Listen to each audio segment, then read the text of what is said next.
sports. We are sports. We are sports. Here in Atlanta, an exciting new trend is beginning to emerge. Aggressive base running. That one gets away from Salty. Here comes Bethencourt. Peg at the plate. Safe. Timely hitting. And a shot to left, a base hit.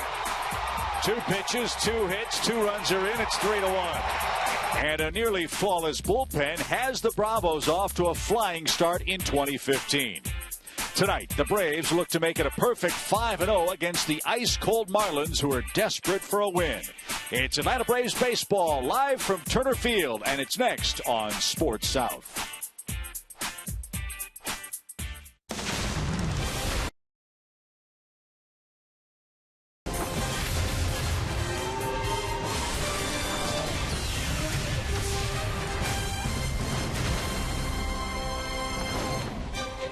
From Turner Field in Atlanta, it's time for Braves baseball. Middle game of 3 between the Braves and their division rivals from Miami. The Marlins are in town, and boy, they could desperately need a win. The Braves have beaten them 4 straight times to go for 5 in a row against the Fish here at home tonight. Hi again, friends. Chip, Joe, and Tom with you for the middle game of the series. All's right in the Braves world. Another 1-run win last night. And tonight, Tommy, the newest Brave gets to debut. Trevor Cahill takes the ball in game 2.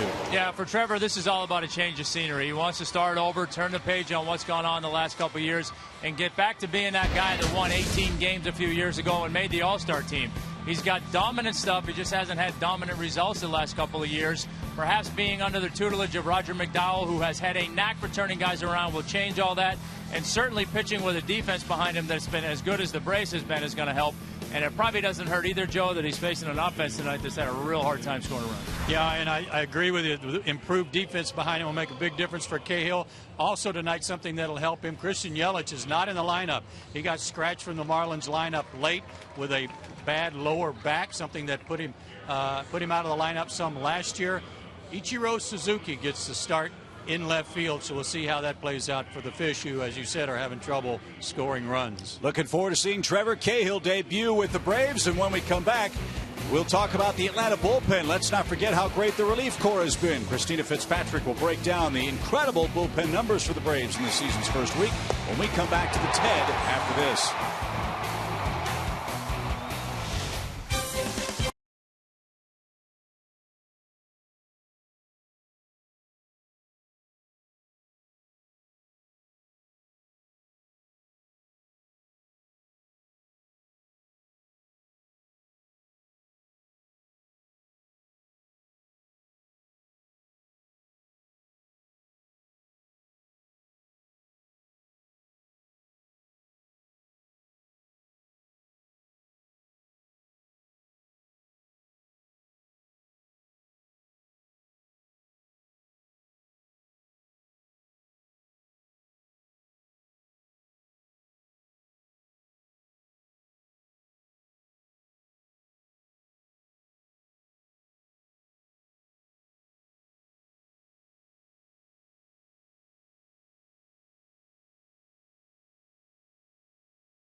Braves taking on the Miami Marlins. And I had the chance to talk with Jason Gurley earlier, who brings a lot of veteran experience to the bullpen. He also brings some comic relief. He always likes to have a good time playing this game and likes to keep things loose, but he definitely has taken seriously what this bullpen has been able to do so far. Take a look at this.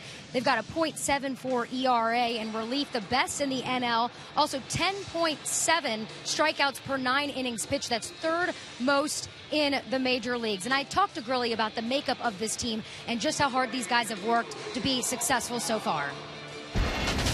Sometimes guys just need the opportunity to succeed, being put in successful situations, and I think because everybody here is, really out for the same thing, and that's to win. That's on everybody's sleeve. So I think everybody wants to succeed and take the opportunity because it was wide open for them. So they're doing a great job. And I asked Jason if he's really enjoyed being the guy that all of these young rookies look to for answers and for help. And he said, I'm not really a soapbox guy, and I don't try to be too grandfather-like, but I definitely, if you can't get juiced up and jacked to see a rookie go out there and do good things, then something's wrong. So he's enjoying the time and being able to help out this bullpen in any way he can, guys. All right, and we are just moments away from first pitch. It's the Braves and the Marlins coming up right here when we return.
Than she was last night as the Marlins are in town for the middle game of the series.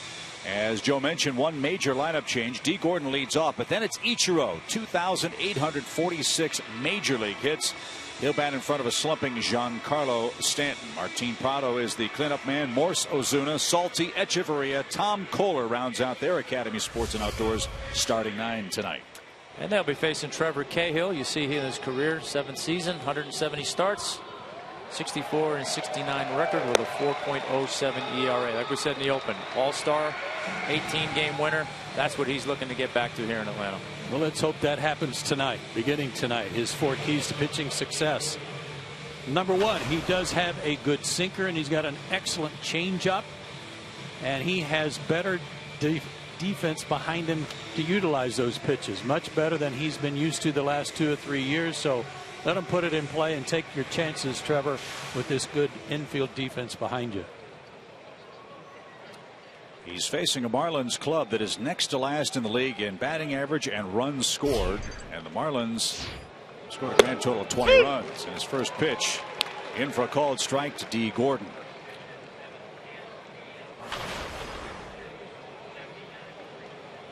Warm night, 79 degrees at first pitch. Very gentle breeze blowing out toward right center field at the ballpark.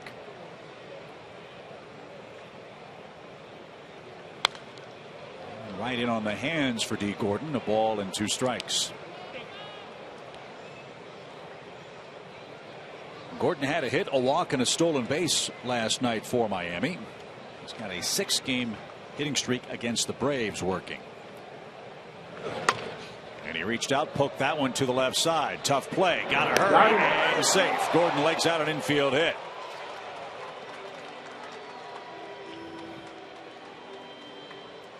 That was almost a brilliant play by Chris Johnson. With the speed, anybody else, this is an out. But with Gordon running, he's able to beat it out after just basically throwing his bat at the ball. So Gordon, with 4 stolen bases already, is aboard with a leadoff infield hit. And now Ichiro will stand in. No rest for the Braves pitching staff. You lose a hitter as good as Christian Yelich. Now you've got to face Ichiro Suzuki hitting second. Strike. Talking with the Marlins traveling party before the game. Yelich's back has been bothering him for a few days, and that tumbling catch he made last night didn't help matters. So he'll rest tonight. Chance for Ichiro to get 4 or 5 at bats. They hope Yelich will be in for tomorrow's series wrap up. Well, that's one of the reasons they signed Suzuki and why they went to Japan to try to recruit him to Miami, was just to be a perfect backup for their 3 all-star guys. Runner goes. Good jump. Brzezinski's throws on target and safe. D. Gordon in safely with a stolen base. His 5th steal of the season. He's basically accounting for just about all their offense right now. Their inability to score runs. Only 1 home run hit. Great throw by AJ, but that one was stolen on Trevor.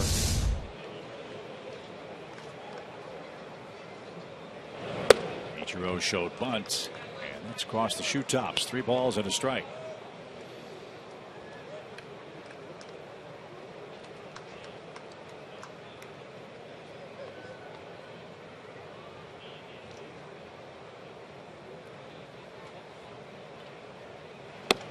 And Ichiro draws a walk. An infield hit and a base on ball sets it up for Giancarlo Stanton. He's not had many RBI chances this year against the Braves. In fact, Giancarlo really has struggled against this Braves staff. Last 16 games, those numbers represent a 10 for 59 with 23 strikeouts. And on the season overall, already 8 strikeouts and 23 at bats. Well, let's see if we can get him to hit one hard here, right at a middle infielder. He did, but over the head of Simmons, he couldn't get it, and Gordon's around third, and he'll be waved home. Ichiro goes from first to third, and Giancarlo Stanton makes it 1-0 Miami. Hitting it hard's not a problem for Stanton. No. And he knocks home his 4th run. And Beltai. That's a pitch he's been taking a lot, and they've been trying to get him to be more aggressive on the first pitch, and it paid off for him there. Now Cahill's got to minimize the damage. First 3 hitters have reached. 1 has scored, and now Martin Prado bats. He too riding a long hitting streak against his former team. Prado's hit safely in 7 straight against the Braves.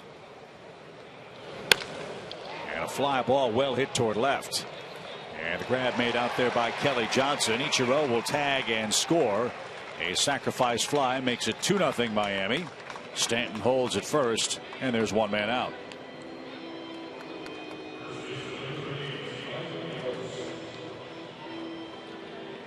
It's going to be highly unlikely that he would have been able to get out of this inning without Ichiro scoring from third base. So, okay, it's done now. Get out of the inning. Yep. Damage control, like you said. Get things back on track. Get out of here and give your offense a chance to go to work. Michael Morse, the batter, at 222. And a sinking strike.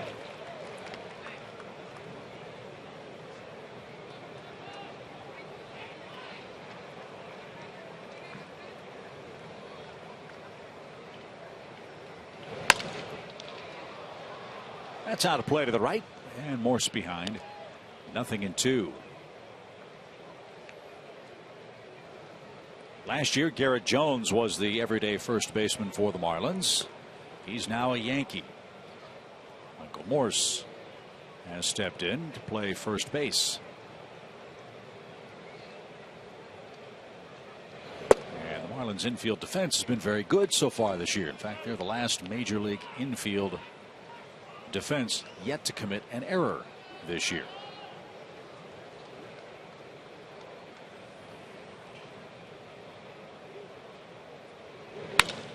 That's hammered deep center.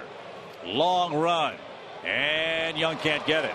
That's off the fence. Here comes Stanton around third. Relay throw from Simmons toward the plate. Close play. And Stanton scores standing up on a long double by Michael Morse. It's 3-0 Marlins in the first. Remember last night, if you were with us, me talking about Michael Morse.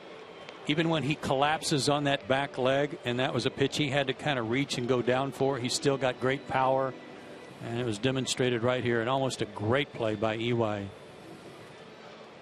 Yeah, that wasn't an awful pitch. It was a pitch that probably against a lot of guys, you're, like you said, off the end of the bat, had to reach, might be a fly ball out, but that guy, being as strong as he is, able to hit it over EY's head.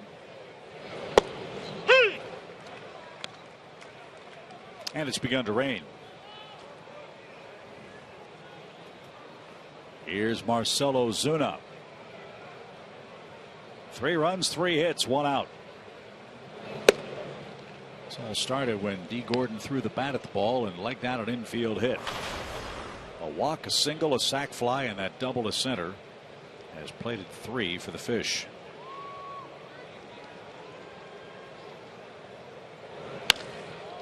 Another shot toward left center. This time Young's going to get there, and he'll make the grab. Morse is going to tag, and he's going to move up to third. He'll make it safely. Productive out for Marcell Ozuna as he flies out for the second out. One of the things here that is problematic in the first inning for Cahill. The Braves traded for him April 2nd. He hasn't pitched competitively in 12 days. I don't even know how many days before that he had been in a game in spring training with the Diamondbacks. He's been throwing some bullpen sessions, some simulated games, not the same as game conditions. But the part 2 of that is he's up and everything's being hit in the air. That's not the kind of pitcher he is. No, for a guy that's predominantly a sinker baller and predominantly a ground ball out guy, haven't seen any of that yet.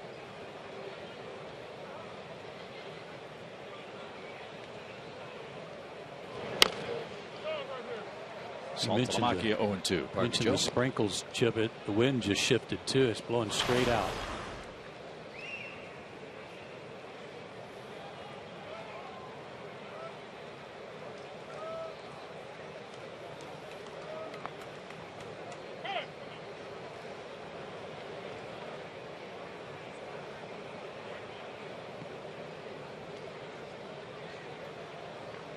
He's got Salty behind 0-2. In the dirt. Good block by Brzezinski, who's an excellent defensive catcher. 1 ball, 2 strikes.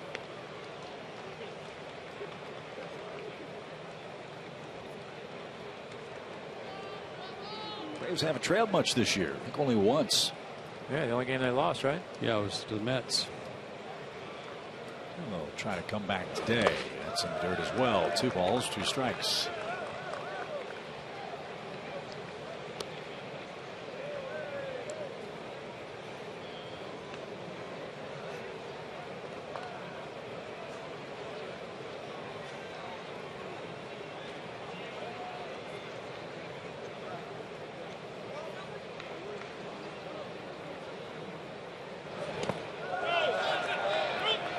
3 straight in the dirt, and that time Salty couldn't check his swing. So Trevor Cahill allows 3 first-inning runs, and the Braves will take aim at Tom Kohler, down 3-0 after half inning.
For Cahill, now Atlanta's got to beat a tough customer, Tom Kohler, who doesn't usually get much run support.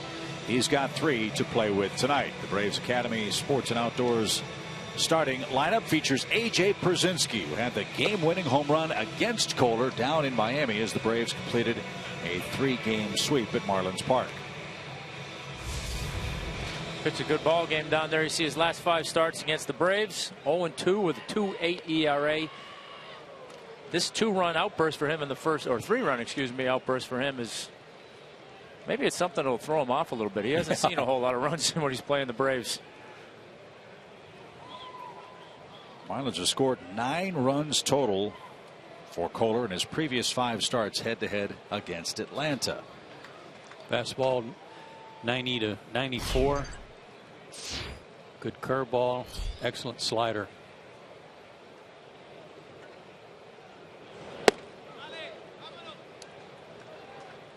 And here are Kohler's career numbers against Atlanta. Already over his average in support. Blowing that out of the water. But he's a competitor. He gets after it out there. You know, we've talked about him a lot. Pitches with a chip on his shoulder. Yeah, he thought he was going to get drafted higher. Was led to believe that anyway out of Stony Brook College. But he went in the 18th round back in 2008, and then among the other pitching prospects, he was always the last one to get promoted.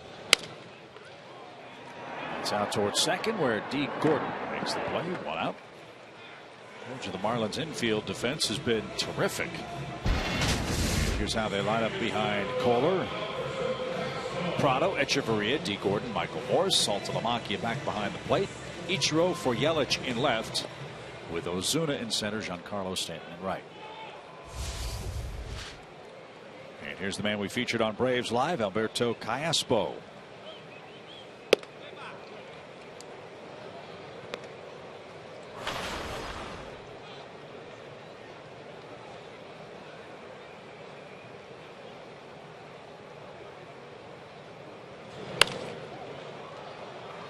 One ball, 1 strike.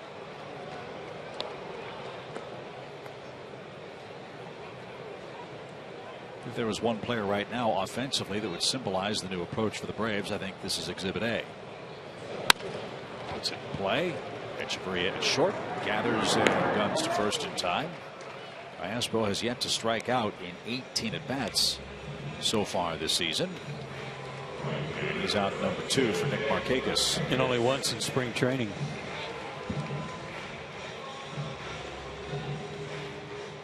That's for counting spring training and regular season. 1 strikeout and 87 at bats.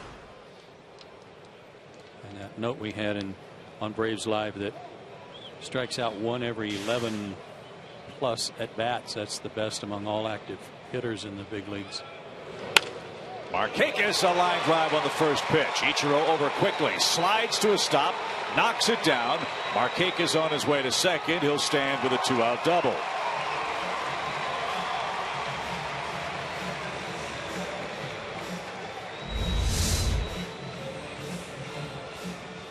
Fastball running away from him, went with it. Slicing away from Ichiro, who went to the turf to make sure it didn't get by him.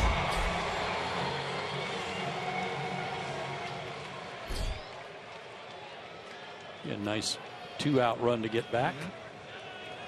Freddie's been hitting the ball right on the button. Not a whole lot to show for it, though. And he had a good rip at that one. Strike 1.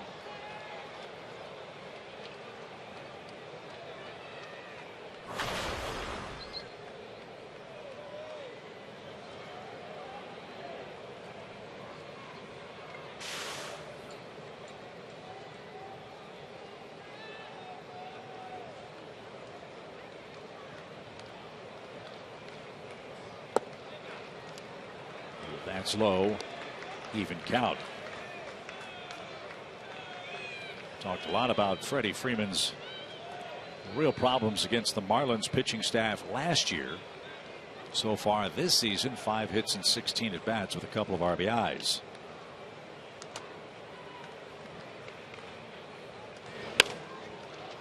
And ball and 2 strikes. Throwing hard. Kohler's gotten ahead in the count with fastballs, and Freddie's been late on them.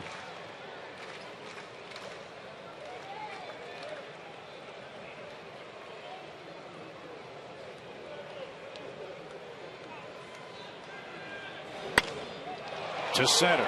Ozuna, though, will have room. Another deep fly to straightaway center off the bat of Freddie Freeman. Braves get a Nick Markakis double and nothing else. And Tom Kohler enjoys a 3-run lead to the second.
Need 4 games on the schedule and save $2 per ticket off the gate price.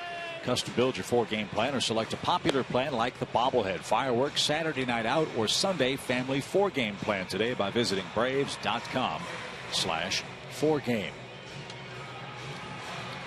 Well, let's hope Trevor Cahill got all the mess out of the way in the first inning. Settle in a little bit. Hopefully he can pitch effectively the rest of the way and hope the offense can catch up. It's 3-0 Miami after an inning. Yeah, I gotta start getting some ground balls.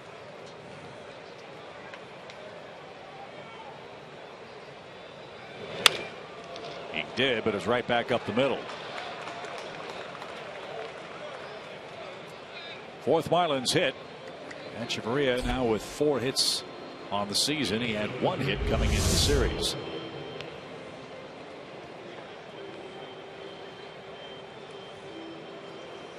Just off the end of the bat.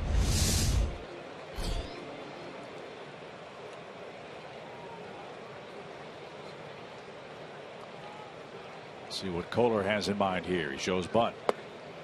And that's low. 1 ball, no strikes.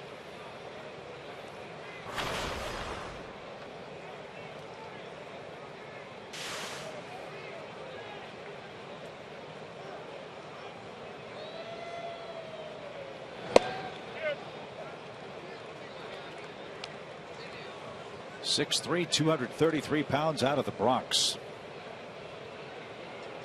He led their club in strikeouts last year. Might surprise some fans. It wasn't Jose Fernandez, but it was Tom Kohler with 153 strikeouts, won 10 games. That's a foul ball. Good try by Brzezinski to steal an out or 2. Good quick call there by Brian O'Nora, the home plate umpire tonight.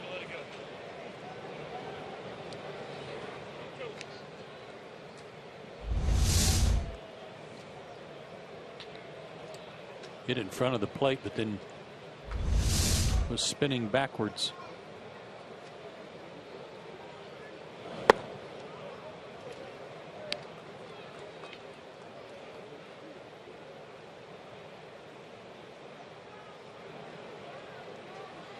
Brett Butler's the Marlins' third base coach. And Kohler strikes out. So Cahill has his second strikeout of the game, and he goes back to the top of the order in D. Gordon.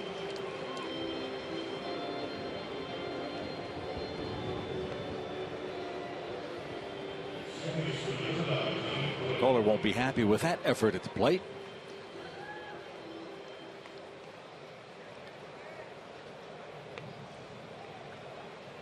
And here's D. Gordon.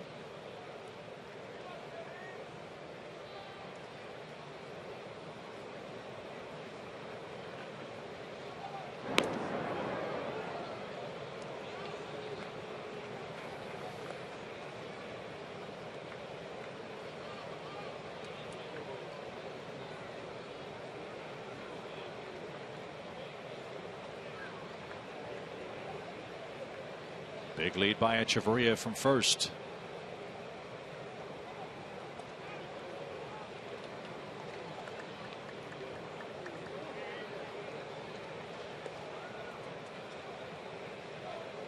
He stole 7 bases in 12 tries last year. It looked like he might have been going there. Wasn't leaning. Nope. And fouled away at the plate. 0-1 for Gordon.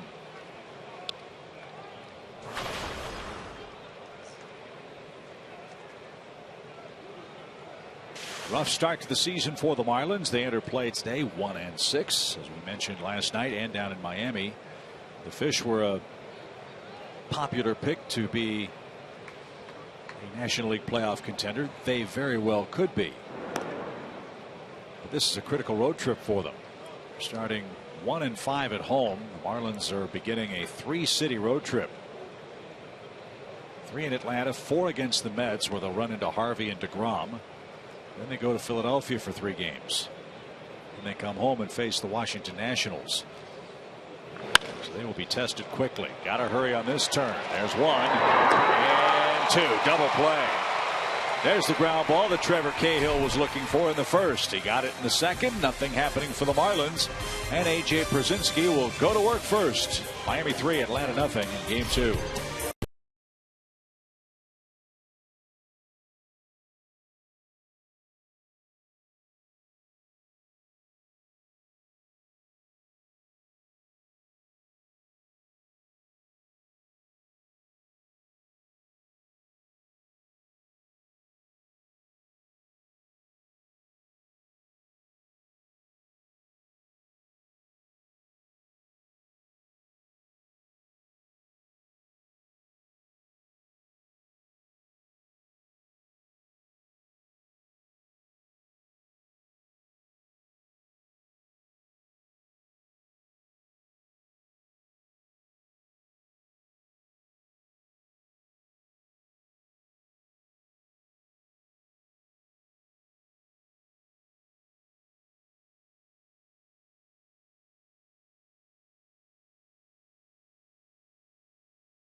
The Fish lead the Braves 3-1. And earlier I caught up with vocal leader of this team, AJ Pierzynski, who is stepping up to bat as we speak right now. And I talked to him about his perspective. He's been on multiple teams in his career. And I asked him, is it too early to get excited about the potential of this team and what they've been able to do so far? And he said, we got a long way to go, but the simple fact that we like each other helps. He said, I talked to guys who've been around, and they said no one ever came early and hung out before games, and no one stayed afterward and hung out and spent time with each other. He said, it's nice to see a change in guys showing up early, staying late, and hopefully that carries over to wins, guys. Yeah, the winning, Christina, helps everything as Pierzynski skies one toward Ichiro in left. And he'll have no trouble with that for the first down. That really is sort of a long lost art in baseball. Guys get to the ballpark early, not just to do their work, but to talk about baseball, talk about their game plan, and then after the game, sit around and talk baseball. That doesn't happen too much anymore among the modern players. No, the after the game part especially, but I think you still see guys get here early because let's face it, you can get to the ballpark and have 3 meals served for you during the course of the day. So I think a lot of guys get here for that. But with all the distractions there are in the world now, and TVs and video games and computers and cards and all that stuff, I think that hanging out part of things has gone by the wayside a little bit. 1 ball, 1 strike. Yeah, one of the guys told me that there's a lot of baseball being talked among one another, even on the bus to the ballpark on the road in Miami. There was a lot of discussion going back and forth about baseball. That's a good sign. Toward third, Prado near the line. Perfect throw for the second out. And Joe, really, for this club, a necessary one with so few holdovers from last year. Just the simple human being side of getting to know each other, much less the baseball side's critical. Yeah, but I like the fact that there are so many new guys that they have come in, like AJ's talking about. I don't really care what you did last year. This is the way we're going to do it now, and this is the way it ought to be done now. Kelly Johnson bats with 2 outs, nobody aboard. Kelly 2 for 10 to start the year, 15 hits away from 1,000. So we'll track that for Kelly Johnson with spring and summer. 2-0.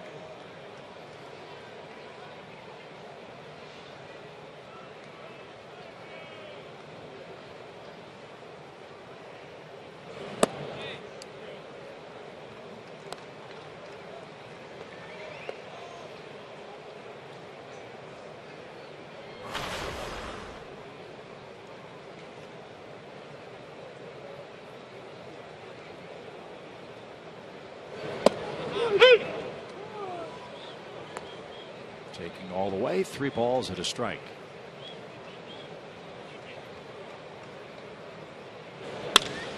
That's headed toward the gap, but Ichiro on the run got an excellent jump, and he'll get there to retire the side. We go to the third, 3-0. Marlins lead. Stanton due second for the Fish.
Right stuff, low price every day.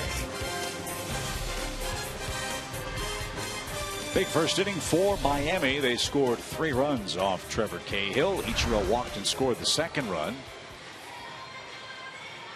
And Ichiro Suzuki does not place his bat in the bat rack. It has its own special spot on the Miami dugout bench. Well, I imagine there aren't too many guys in baseball anymore that are swinging Mizuno bats. So he's not putting that in the bat rack, letting somebody mistakenly grab that thing. I can tell you that. Yeah. Mentioned Ichiro's incredible hit total in the North American Major Leagues, 2,846. That's the second highest hit total among active players. And that one flipped toward left. Kelly Johnson got a good jump near the line, and he makes the play for the first out. Had him played right, didn't he? You know, Ichiro's a slightly built guy. He's really thin. But you watch him take batting practice, and I remember watching him when he was still with Seattle when we were at Safeco Field. Every single pitch was hitting the seats in batting practice. That's what he wanted to do in BP, was hit the ball in the seats. Every single ball thrown to him.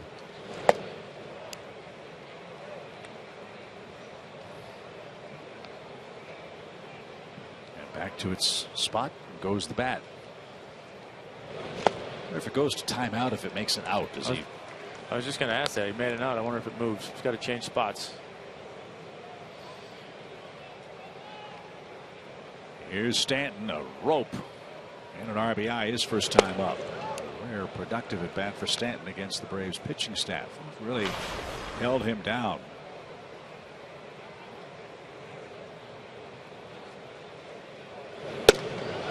And Stanton draws a walk. And he's aboard with 1 man out. Martin Prado bats.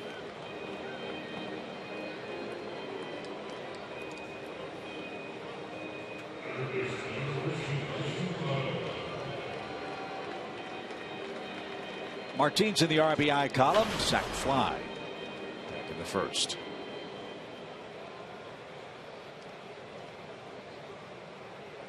And like Stanton went after the first pitch in the first inning.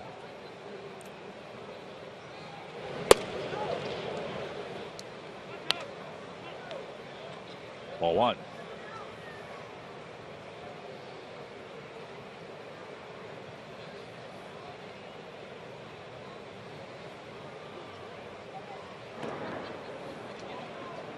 Martin was having a good year last year. Started with the Arizona Diamondbacks, then went to the Yankees. He hit over 300 with New York. Very quickly became a very popular player in that Yankee clubhouse, but then had a season-ending appendectomy.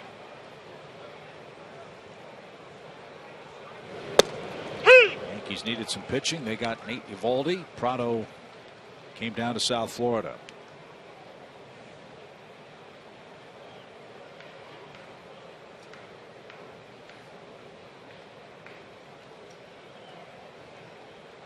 Runner goes. The pitch off Brzezinski's glove, and Stanton in safely at second, and he'll stop there.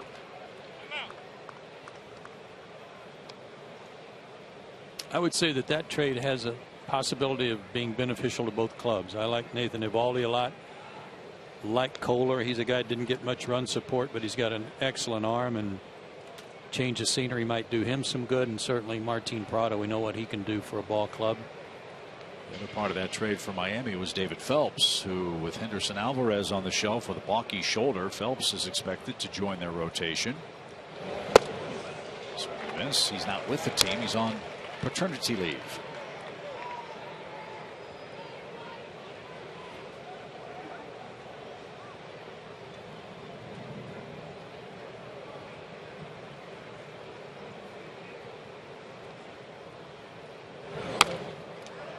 So Mike Redmond, they're the manager of the Marlins, already being written up in some of the Miami papers as being on the hot seat if this slow start continues. Well, with all this expected of the Marlin club, you know, their owner Jeffrey Loria, I don't know if he's going to wait around long for this club to turn it around. As Prado golfs one toward left, Stanton on his way to third, and he'll be stopped. Prado has a hit, and they're at the corners with 1 out. Martin Prado, since he started wearing a different uniform other than a Braves uniform against Atlanta in his career, came into this game hitting .339 against his original club. And a hit tonight in a sacrifice fly.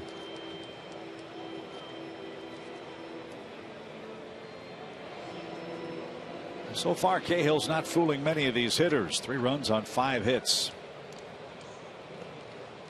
And the hardest hit ball came off the bat of the man in the box. Morse doubled to center.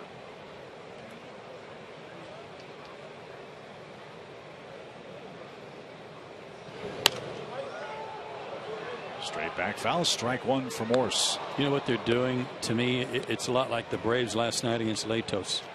They had so much confidence. They were up there just, you know, coming out of their shoes on some swings, going right after him, being aggressive. Didn't feel like he had anything to put him away. And they have, with that 3-run first, they've been swinging that way ever since. Well, it is only the second week of the season, but I think it's safe to say the Marlins are playing with a sense of, if not desperation, certainly urgency. No, definite sense of urgency. And you know, look, they've got issues with their pitching staff clearly, but offensively, this team's going to start clicking. And they're too deep to be an offense that's just not going to score runs on a consistent basis.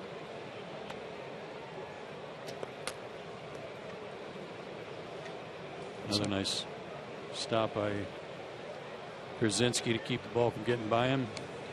And this is why the Marlins have to be rather concerned. In the last 30 years, 46 teams have started the season with a 1-6 record. 3 of those 46 teams ended up making the playoffs.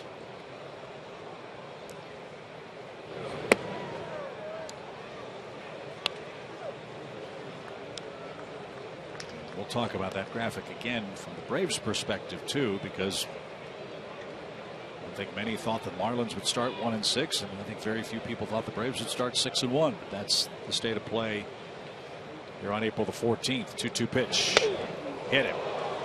Morse got hit, and the Marlins have the bases loaded with 1 man out.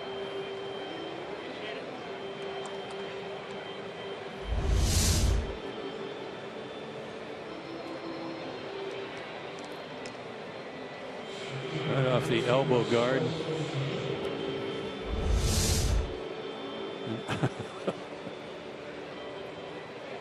Payback.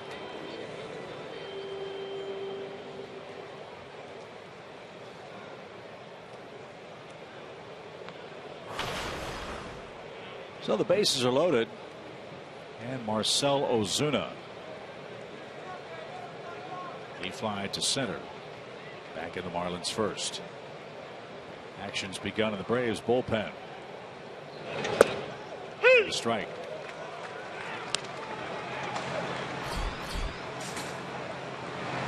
Sugar Ray Marimon is up and throwing.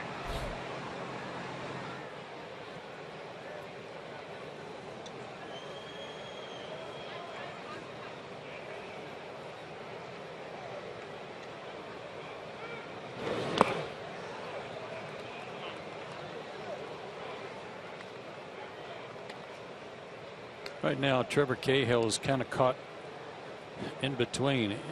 If he gets a pitch up, it's too far up and it's getting hit hard. When he's trying to keep the ball down, he's missing below the strike zone and not getting a call and not getting guys to chase. And then when he is able to make or execute a pitch, then he's having a hard time doing it 2 times in an at bat.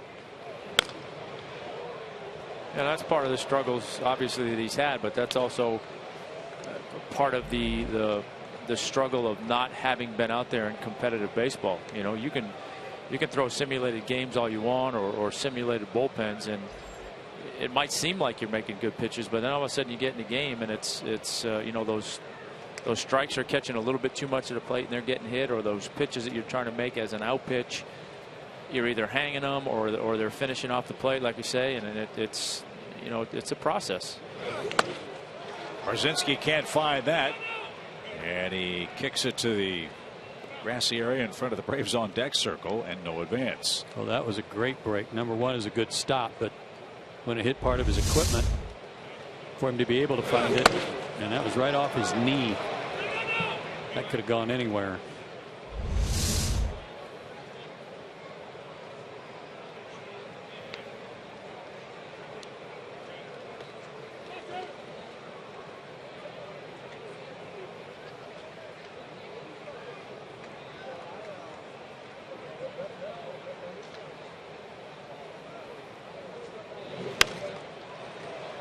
Pop fly, foul, no play. We'll do it again for Ozuna. Even with threatening skies, it's still hard to pick the ball up this time of night.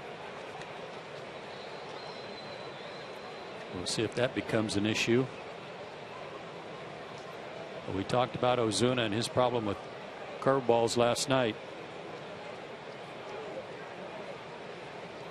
See if they come back with another one.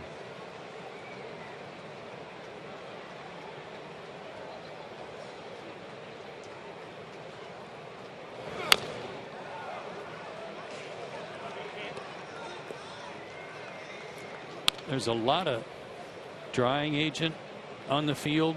We saw it kind of collecting on the base that's being kicked off the shoes, and both the catcher and umpire from both sides have had to take their mask off and wipe their face off after balls that have been fouled in the dirt. Kind of kicking up in their face.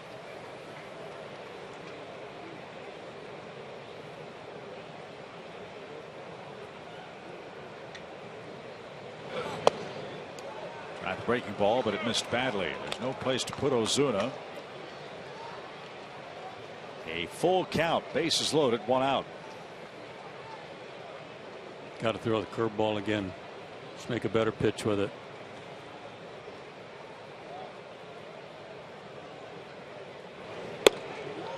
And he lost it. Bases loaded, walk. So give Ozuna an RBI. Stanton will score. Prado moves to third. Morse to second. And it's 4-0 Miami. And here comes Freddie Gonzalez. And that's going to be the end of the line for Trevor Cahill.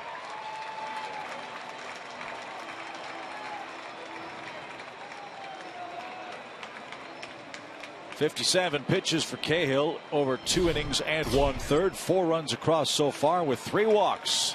And Sugar Ray Marimon will debut for Atlanta. He'll face Jared Saltalamacchia.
AT UVerse, Delta Airlines, and your local Ford dealer.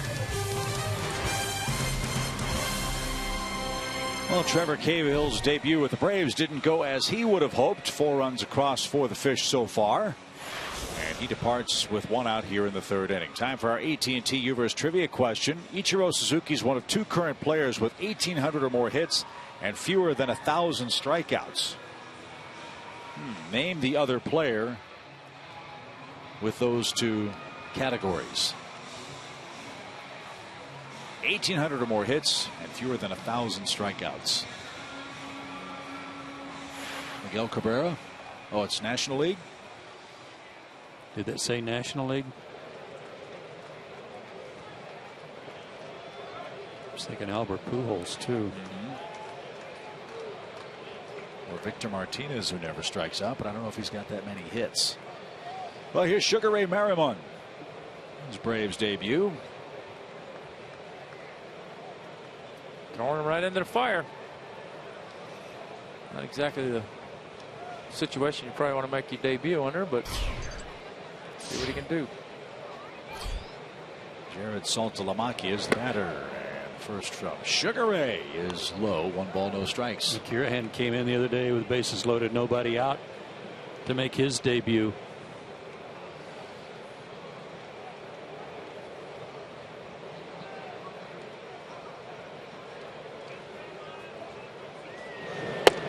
As far as I can remember, this is the second Brave that's ever had Sugar in his first name. Remember Sugar Bear Larvell Blanks? That was a nickname. Sugar Ray is Mr. Merriman's given name, right, Joe? That's correct. His dad was a big fan of Sugar Ray Leonard.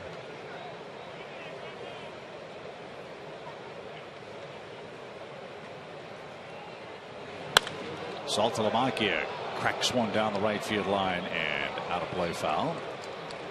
He's probably glad his dad wasn't a big fan of Haystack Calhoun. Yeah. 3 different levels in Kansas City's organization was the bubblegum card. Worked for Sugar Ray Merriman last year. Started 21 games, won 5, had a .319 earned run average.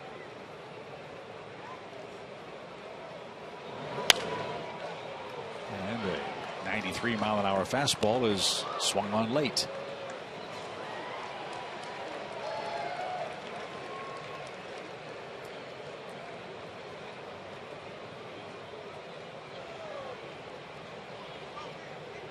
Saltalamacchia struck out his first time. Another one of those would help here.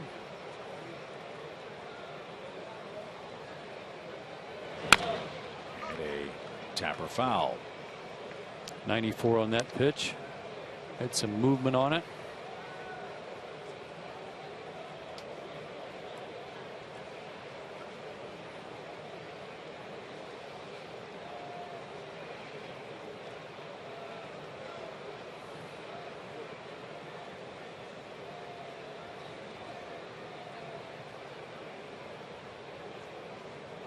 See if he features a breaking ball here.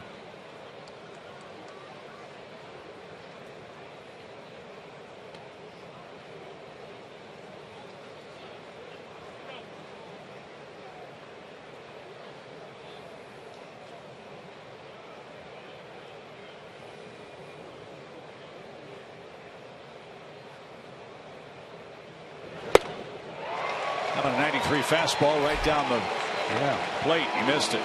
Yes. Strikes out his first batter he faces in the big leagues with the bases loaded and 1 out. Out away, Sugar Ray. They throw that ball out? I wasn't watching. I don't know. I didn't notice. Did you get the ball for your first strikeout? I don't think so. Did you roll him out of the... Looks like they did.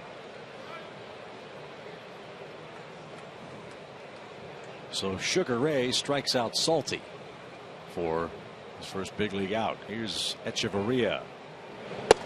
And it's over an inside corner. Strike 1.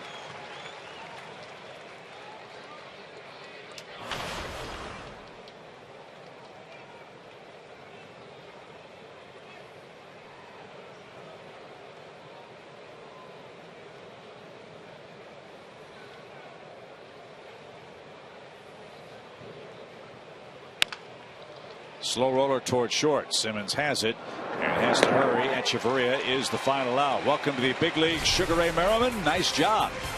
Got out of a bases loaded jam and limits the damage to only 1 run. 4-0 Miami.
coming up for the Braves against Marlins right-hander Tom Kohler. All year long, our friends at Delta Airlines get us from city to city. We'll be headed to Toronto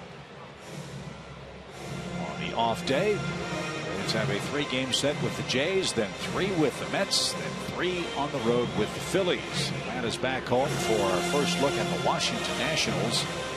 Monday night, April 27th. Nationals are struggling so far this year, especially so defensively. A lot of misplays in the outfield, a lot of errors. Ian Desmond. And the Nats 2-5 to start the year.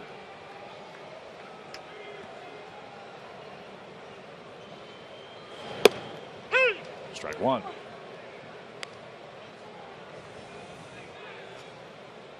Simmons shares the club RBI lead with Nick Markakis. He's got 5 of them. A .269 batting average.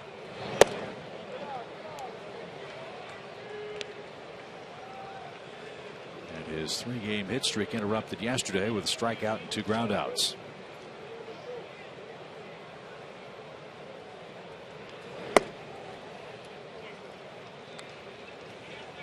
There's not much mystery with Tom Kohler, is there? I mean, he is bringing. Nope, get on the mound, give me the ball. And you're going to see predominantly fastballs.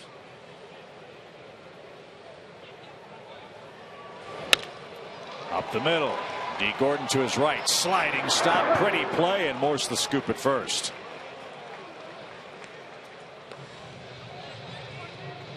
You've got good wheels. Sometimes it's not just on the bases where it helps your ball club, but in your range defensively. Nice play by Morse to bail him out there on a short throw. That looked like it was going to be a base hit till D. Gordon got over there. So Sugar Ray gets a chance to bat.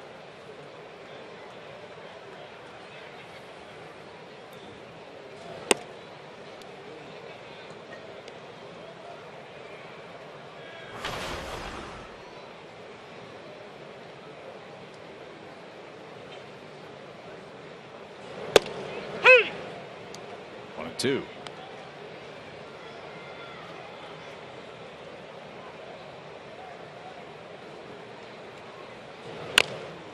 Slow roller. Tough play for Prado. Bare hand try. And it's an infield hit.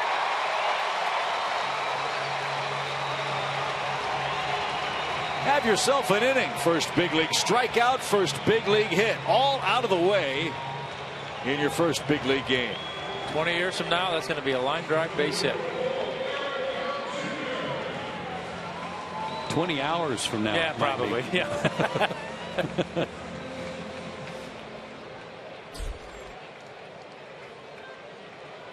Out away, Sugar Ray.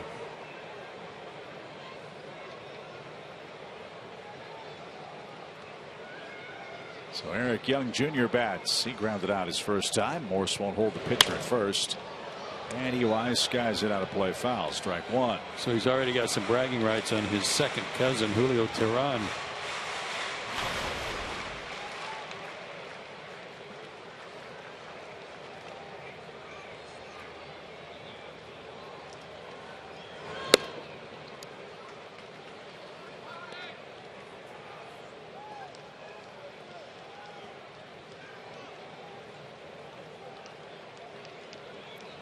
Julio will pitch the first game in Toronto on Friday.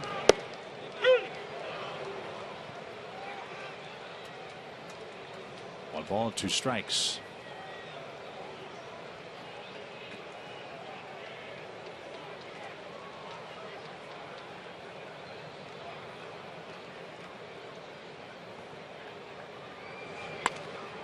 Line to third, throw to first, and Merriman back. 2 outs, and Cayaspo will hit.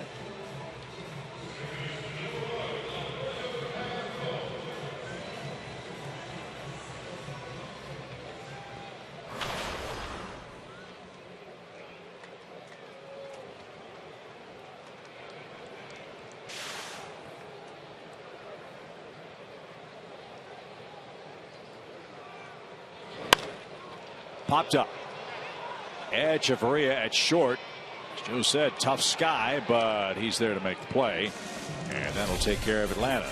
Sugar Ray Merriman, though, picks up his first big league hit. But Miami leads by 4.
Runs scored against Brave starter Trevor Cahill. Sugar Ray Merriman is on in relief, and he's already had an eventful 3rd inning. Those 2 baseballs will head to his trophy case, his first big league strikeout.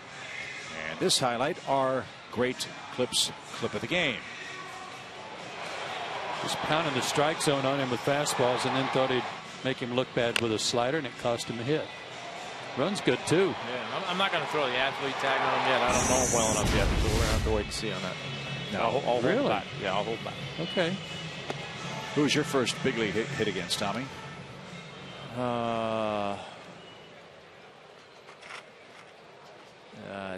Danny Cox, maybe. Dave says you only had 4 to choose from. This can't be that tough, right? Come on now. Wait, you mean I had 4 silver sluggers? Is that what you meant? Oh, okay. Wow. Comeback. I think it was Danny Cox. Danny Cardinals Cox at the time. I think. Ripped down the line.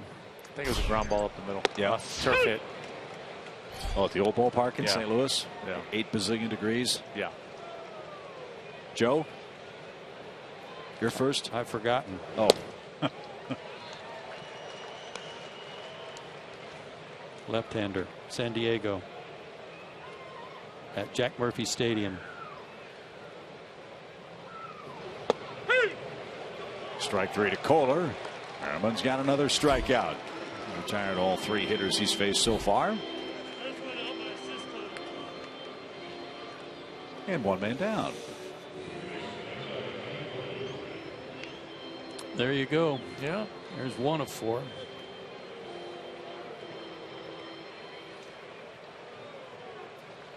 It's actually a pretty cool trophy. I don't know if they still look like that, but they were pretty cool. Is that thing as heavy as the Gold Glove Award? No. I mean, watching John Hart, John Schultz try to hand out the Gold Gloves at the luncheon yesterday. Man, oh man, it'd be Charles Atlas to lift those things up.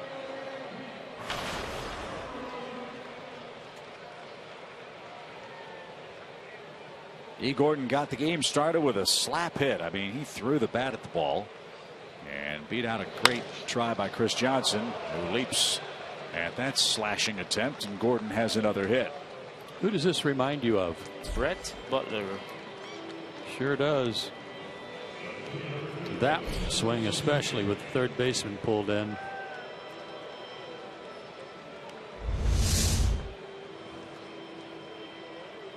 Brett would have been choked up on the bat about 3 inches, but would do the same thing to you. So we'll see what kind of pickoff move Merriman has. If it's as good as his second cousin, might be able to pick D. Gordon off.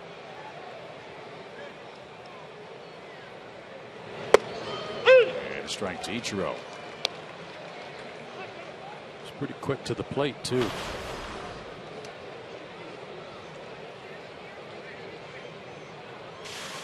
Dave Tomlin. Was the first hit? Yeah, first it's like that 8-ball thing. It just kind of rolls around, and then all of a sudden, there it is. Heard the die rattling around for a few minutes. Mm-hmm. No balls and a strike for Ichiro. Close play at first.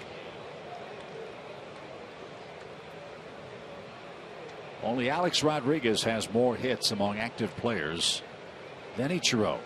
A-Rod's 55 hits away from 3,000.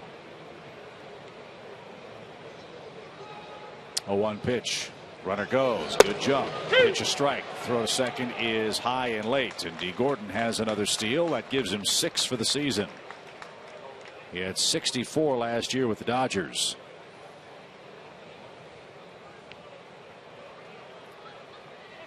Two tonight. One last night. And I think one against Atlanta in Miami. 4 of the 6.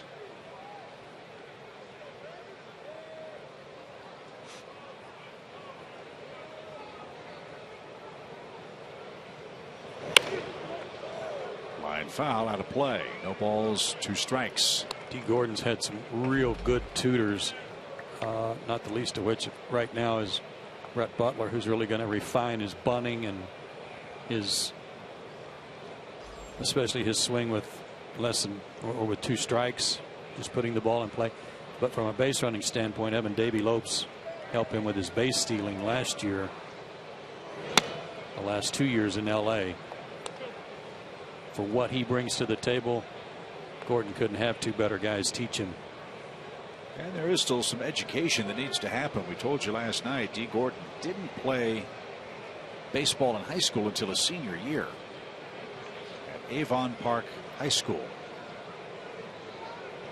Big basketball stars. Ichiro serves one to short. Simmons stumbles, gathers, and got him. What a play. Almost an impossible play with the base runner shielding Simmons from the base ball. Wow. I didn't think he had a chance when he stumbled. And keep in mind, when Ichiro hits a ball like that, he's running out of the box. He is already down the line. Couldn't get anything to speak of on the throw other than his strong arm. Didn't have time to take a hop. So out number 2 in the 4th inning for Giancarlo Stanton, who singled, walked, scored twice, and has knocked in a run. He's starting to heat up.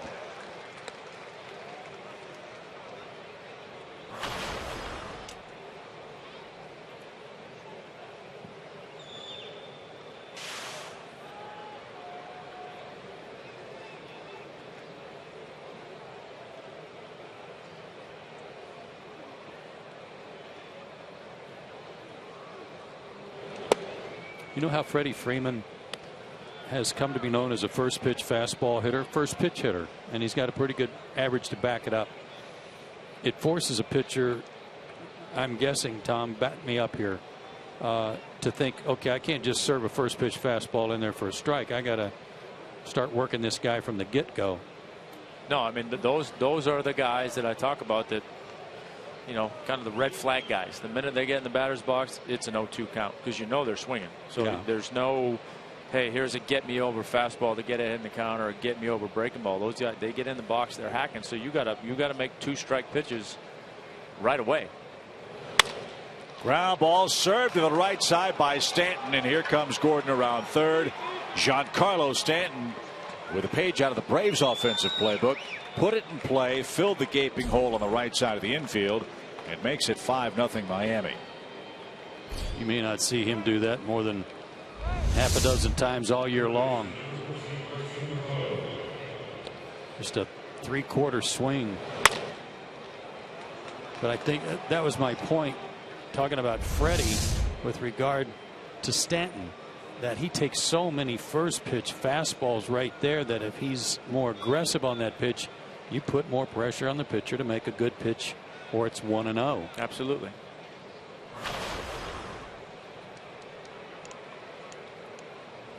So the Marlins pouring it on here in the 4th inning, 5-0.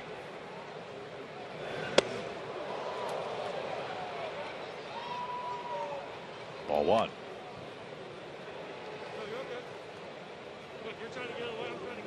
Mentioned the Nationals. They're in Boston again tonight and winning tonight 7-5 in the 6th inning. Phillies and Mets 4-2 New York. Matt Harvey is pitching for the Mets tonight. Had a huge crowd at Citi Field, we understand. Mets won 2-0 yesterday behind Jacob deGrom. A fly foul and a ball and a strike. Braves started play tonight. 2 full games ahead of the Mets, 3 games ahead of the Phillies, 4 ahead of Washington, and 5 ahead of the Marlins.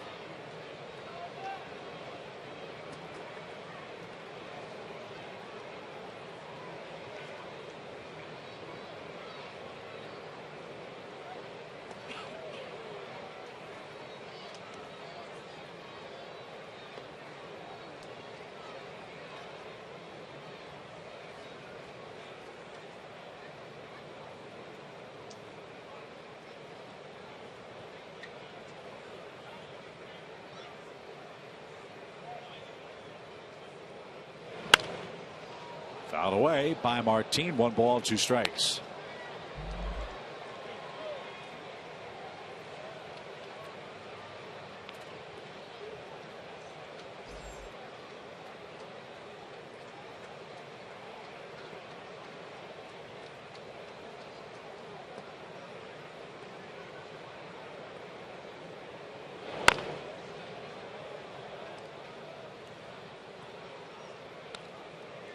Still 1-2.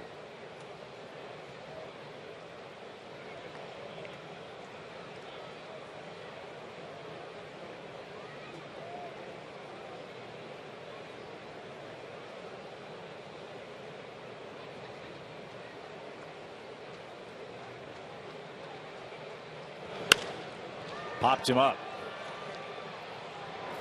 Aspo says he's got it, and he does. And that'll take care of the Marlins in the 4th. A run on 2 hits. Nick Markakis, Freddie Freeman, and A.J. Brzezinski are coming up. It's all Miami so far.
April 27th through the 29th. Take advantage of some great ticket offers. Sports Clips $8 Mondays get you a terrace level seat for only $8, and the Coca-Cola $12 Tuesday deal gets you club level seats for only $12.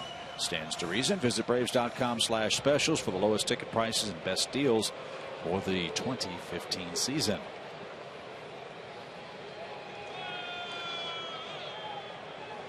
Steady rain falling at the ballpark as Tom Kohler takes the ball for the fourth. Nick Markakis leads off. As one of the two Braves hits tonight, a 2-out first inning double.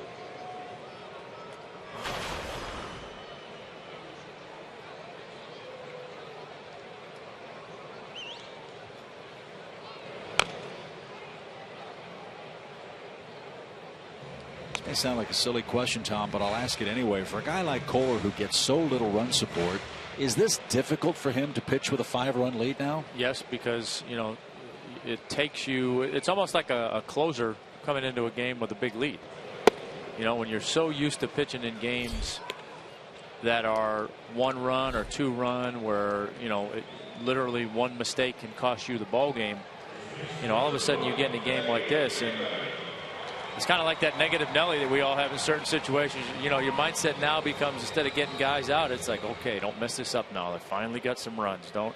And you'd pitch a different ball game when you're in, you know, because everybody talks, well, don't walk anybody, make them put it in play, you know, make them hit the ball. Well, that's kind of an easier said than done thing, you know, because now your mindset is, well, yeah, I want you to hit the ball on this outside corner fastball. Now you're saying, well, here's one on the outer third, or maybe I missed down the middle. You know, so it again, I guess the best analogy I can make is it's kind of like those closers that'll tell you when they come in the ninth inning to pitch a game and they've got a non-save situation. It's just the adrenaline and the focus is not quite the same. That was his first strikeout. So far he's done a good job of just pitching to some contact. This guy's always been tough, as we've mentioned. He just hasn't had much luck against Atlanta. He's a really talented kid. 0-3 lifetime against the Braves with a 3.13 ERA. But 3 first-inning runs gave him a nice cushion. A couple add-on runs in the third and fourth, and that's where we stand now. Miami up 5-0. He's pitching a 2-hitter.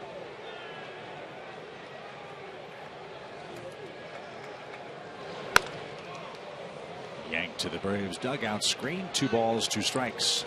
And this to me is going to be one of those things that these situations, it's interesting to watch as this season unfolds. You know, when the Braves do find themselves in a situation like this where they're behind a little bit, you know, they're not a team that's going to have a whole lot of home runs this year, it doesn't seem like.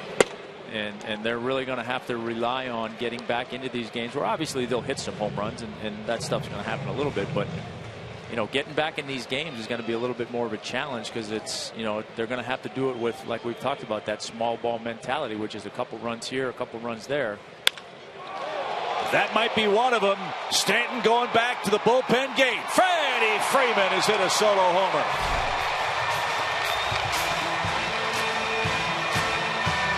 He was due.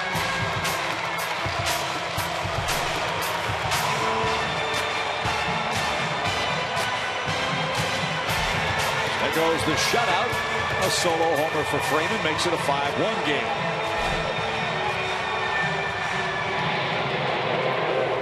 He's been hitting the ball so hard and nothing to show for it. Finally one that they can't catch. Kohler left that one up just below the belt. And it's going to be a little higher or a little bit further in.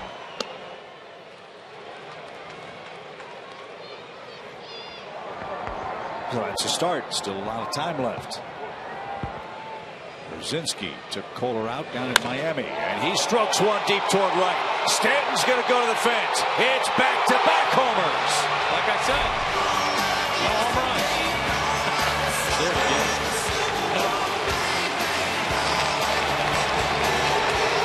That's exactly what I said down in Miami, that he didn't want to get into a shootout, sudden death with Miami because they have more power.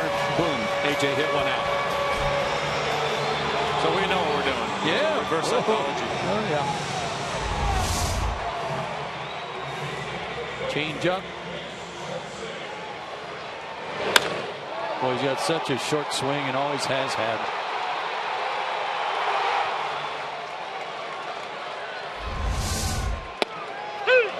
So back-to-back solo homers, and the Braves draw closer. It's 5-2.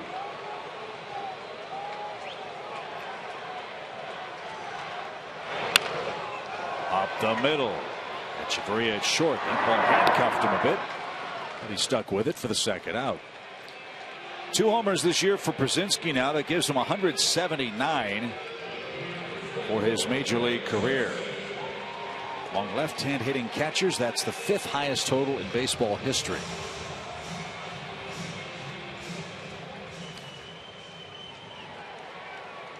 One of the four ahead of AJ Brzezinski is our old friend Brian McCann, who hit his 200th this past weekend. A strike to Kelly Johnson. Brian didn't have a bad year last year. He had over 20 homers, but I bet his average is better this year than it was last.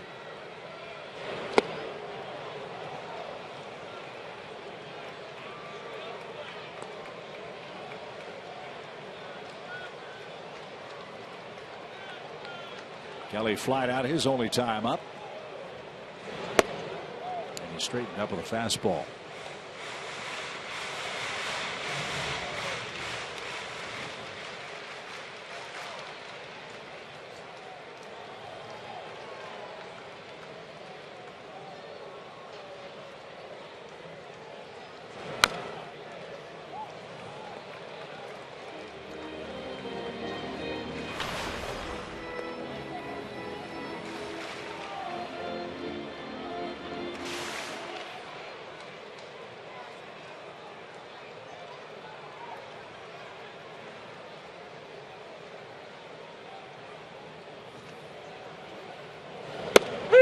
Strike 3, fastball inside edge. Back-to-back homers by Freddie Freeman and AJ Brzezinski make a game of it for Atlanta. Freeman second, AJ second. Braves are edging closer. It's 5-2 heading to the 5th.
Brzezinski have scored the first 2 runs for the Braves, and this was the reaction AJ got to make it a 5-2 game. Uh-oh. There's a hug whether you like it or not.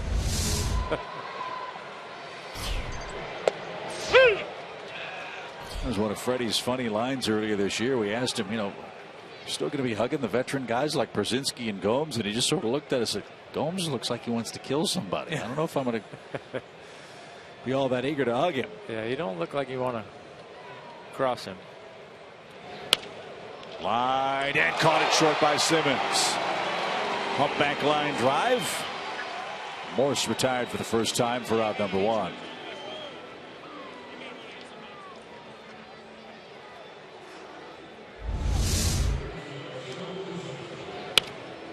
Nice play by Andrelton. Got a good read off the bat. There's a lot about Michael Morse's swing that reminds me of Jason Worth. You know, it's powerful. It's kind of a long swing, but has a short finish. And it's level. I don't want to say flat, but it's pretty level. They played together in Washington. Worth debuted for the Nationals yesterday, coming back from shoulder surgery. This was 0 for 4 for Washington. And tonight the Nationals have Steven Strasburg starting against Justin Masterson at Fenway Park. 0-2 pitch for Ozuna. Popped up. Freeman long run over near the tarp, running out of real estate. Gave it a try, slammed into the tarp. Let's see if he's all right.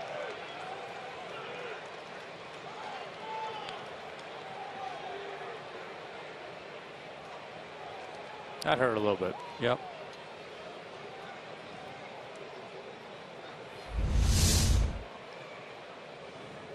He took a look.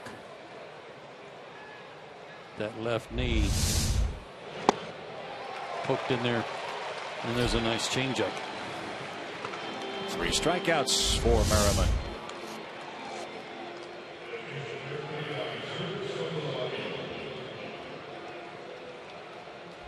Well, I'm glad he hit the tarp there tonight instead of at the end last night that was exposed when they couldn't get the cover on after the second of 2 rain delays. Yep, they got that fixed later on. So bases empty for Saltalamacchia. This will be Merriman's last inning. He's due second when the Braves hit in the 5th.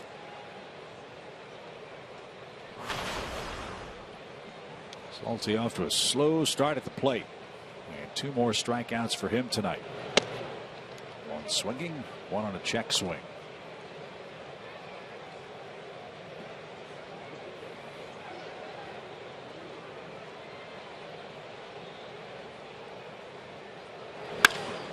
Fly ball left. Kelly drifts back, and he'll have plenty of room. And Sugar Ray Merriman, a nice debut in the big leagues. He struck out 3, picked up his first big league hit, and he's given up only 1 run in 2 2/3 innings. 5-2 Miami.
The game summary.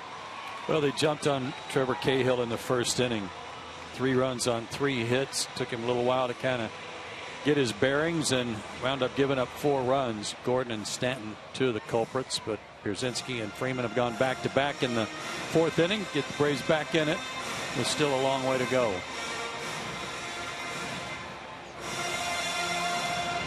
So a decision for Freddie Gonzalez. Does he stick with Merriman or does he go to his bench and bullpen?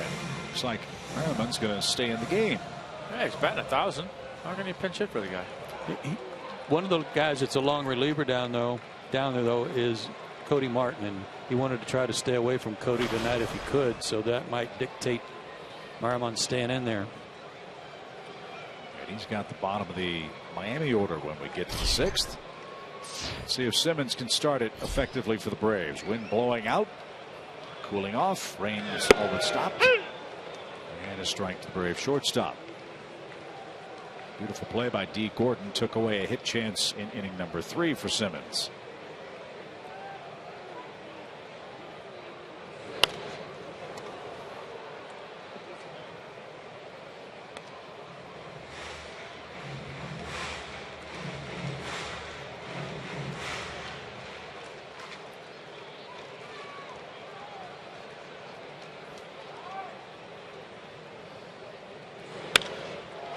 High fly to right. That's playable for Giancarlo Stanton.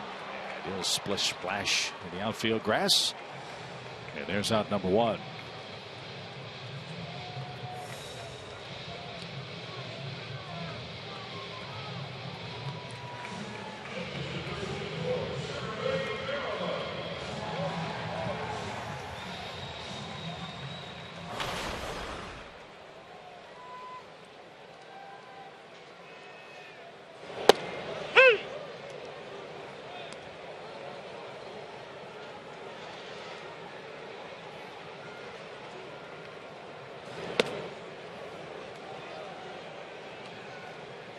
Batting 1,000, slugging 1,000. His OPS is 2,000. That leads the league in those categories.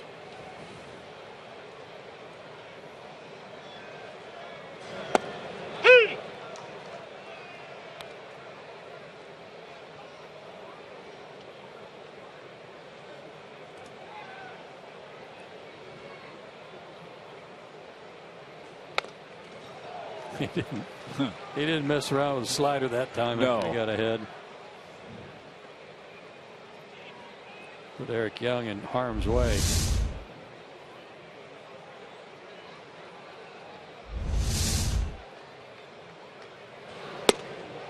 Got it. And there's the 3rd strikeout for Kohler. 2 outs.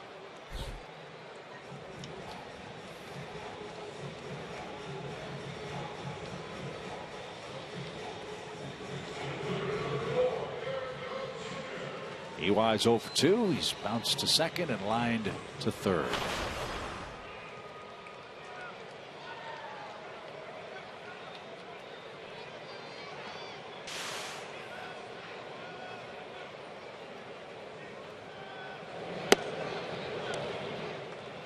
One ball, no strikes.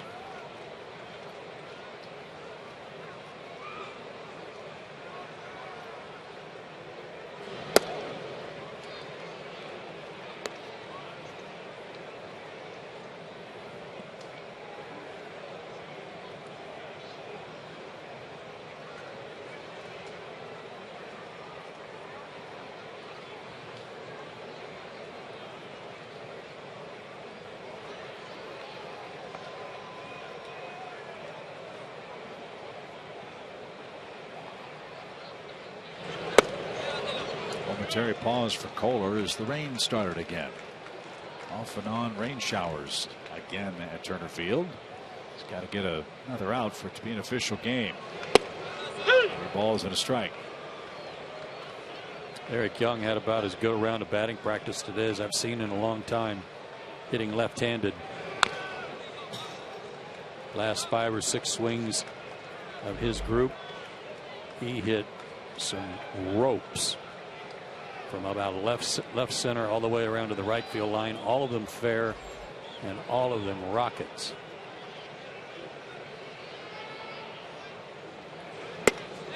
And with 2 outs, he'll take a walk.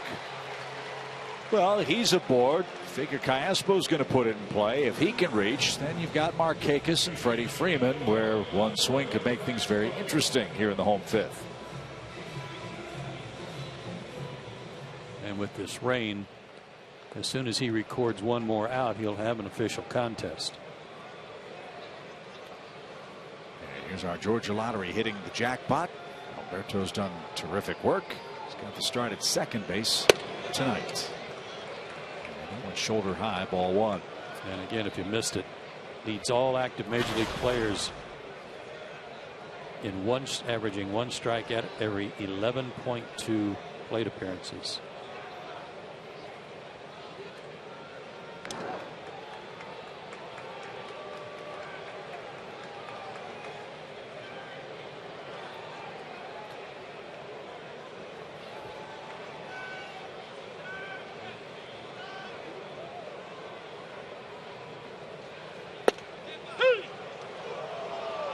He thought that was high.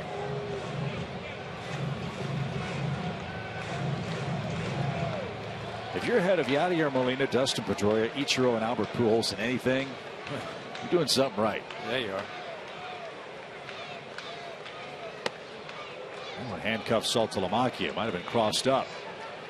He seems to be trying to work at warp speed here because of the rain. He wants that last out to make it official.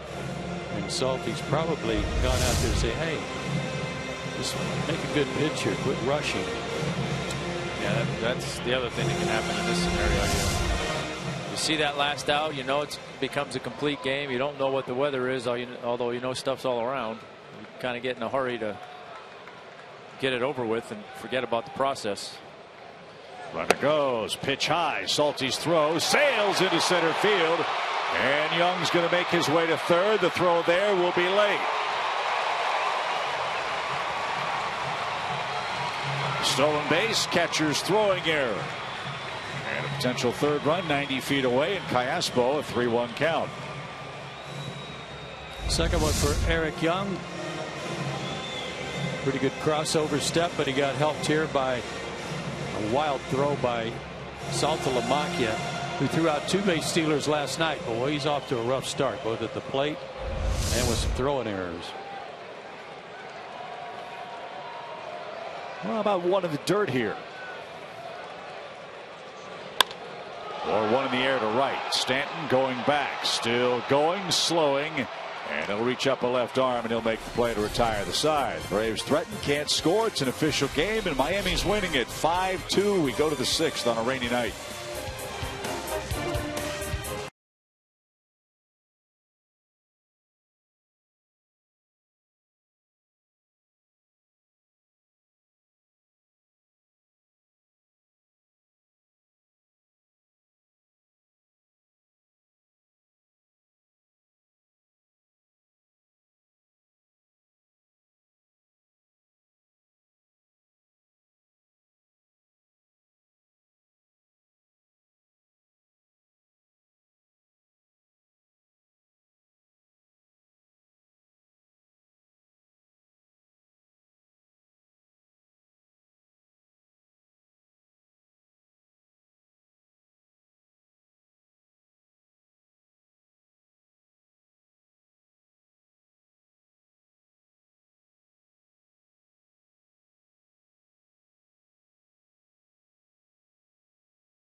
The 50th anniversary of Major League Baseball here in Atlanta. We've got great promotional giveaways all summer long. Great matchups as well. The Red Sox and Yankees will be here. The world champion San Francisco Giants come to town August 3rd, 4th, and 5th.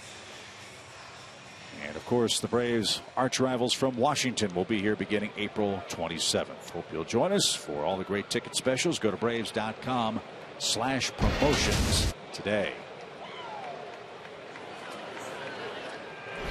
Echeverria tries to bunt, and that's foul off A.J. Brzezinski.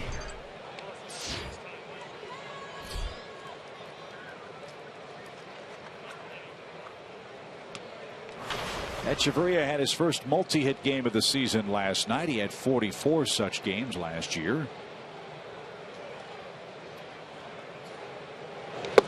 After a rough spring and a rough start, his bat's starting to heat up at the bottom of the lineup card.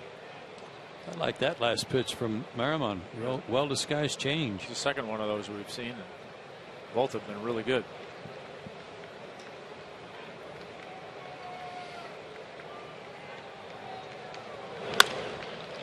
Laced foul, and still 0-2.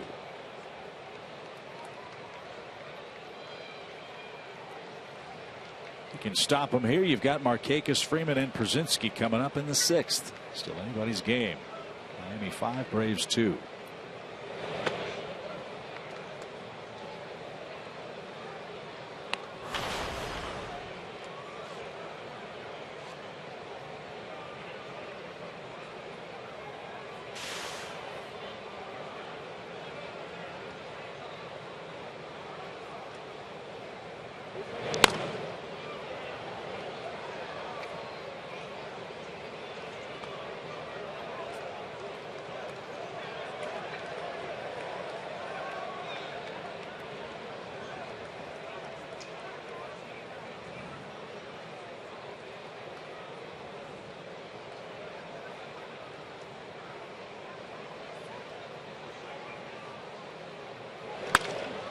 And up the middle by Echeverria.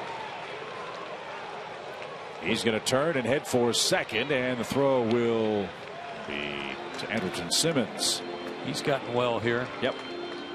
That was a good at bat. Fouled off a couple of real tough pitches, and then got something he could hit through the middle. So back-to-back multi-hit games for Danny Echeverria. And Tom Kohler hits with a man in scoring position and nobody out. Couldn't get a bunt down his first time up. We'll see if he's trying to bunt him over to third base here. Freddie Freeman's got a great arm. Might be right on top of him. There's the bunt. Runners going to third, but Freddie never looked. And the sacrifice works. Kohler got it down that time. Echeverria 90 feet away with one out.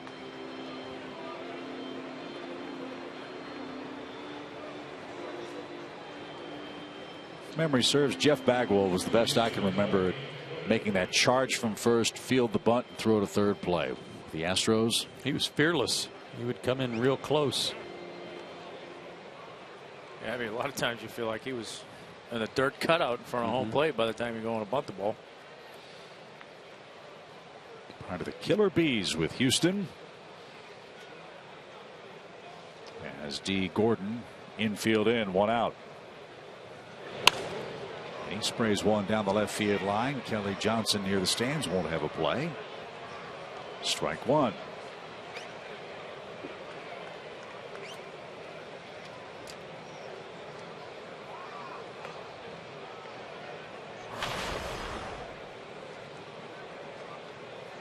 It's exactly what the Marlins wanted to see their leadoff man do this evening. 2 hits, 2 steals, 2 runs.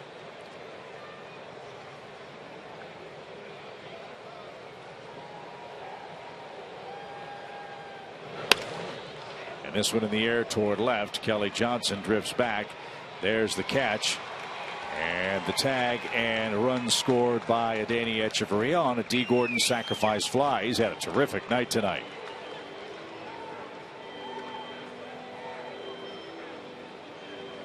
Yeah, he's filled up just about all the columns.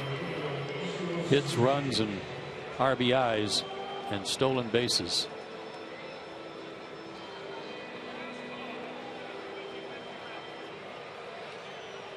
With 2 outs, Ichiro bats. He's walked, scored, popped out, and grounded out to short. First position player from Japan to sign in the major leagues, and that was with the Seattle Mariners, where he starred for so many years. Rookie season, he hit .350 with 242 hits, and he's hitless tonight as Maramon sets down the Marlins in the 6th inning. They added their lead, though. 6-2's your score.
the Braves press box, broadcast booth, clubhouse, and dugout. Tours are offered all season and begin in the Braves Museum and Hall of Fame. For more information, call 404-614-2311.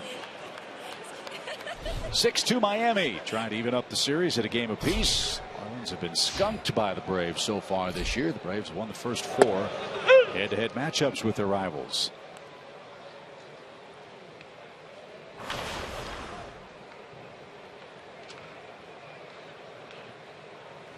Nick Markakis leads off against Kohler and looks low. It's a nice turnaround for the Braves so far. The Marlins were tough on Atlanta. 19 games last year. Miami won 10 of them.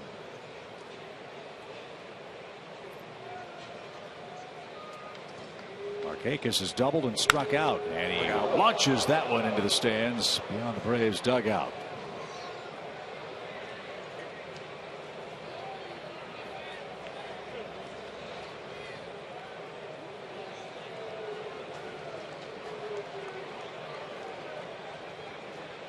Tell you what, those first 8 people are so quick on the scene on stuff like that. It's like there's one position in every aisle.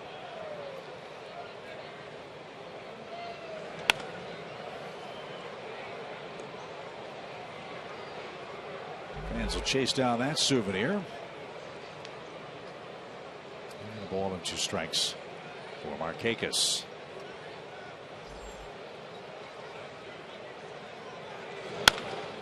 To the first baseman Morrison. He can't make the play. Went to a knee and it squirted past.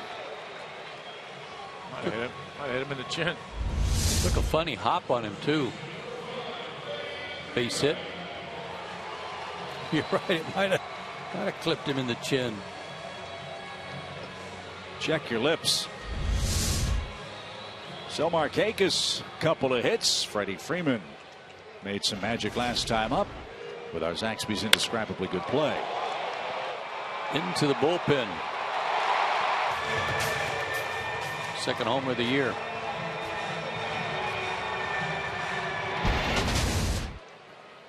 I was thinking about another one. Didn't get it. Strike 1.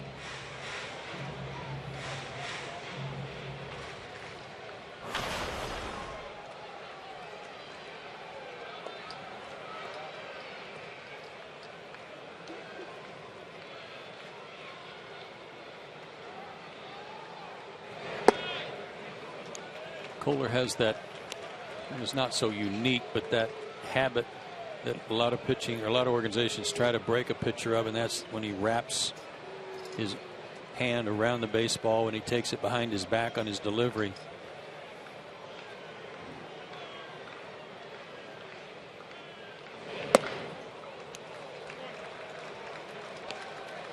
Some guys like Rick Sutcliffe used to do it, but it was a real slow. He already had it wrapped when he took it back and got his leg kick going. For Kohler, it's almost hard to see it so fast. Yeah, Sutcliffe was real slow with that. 2-2.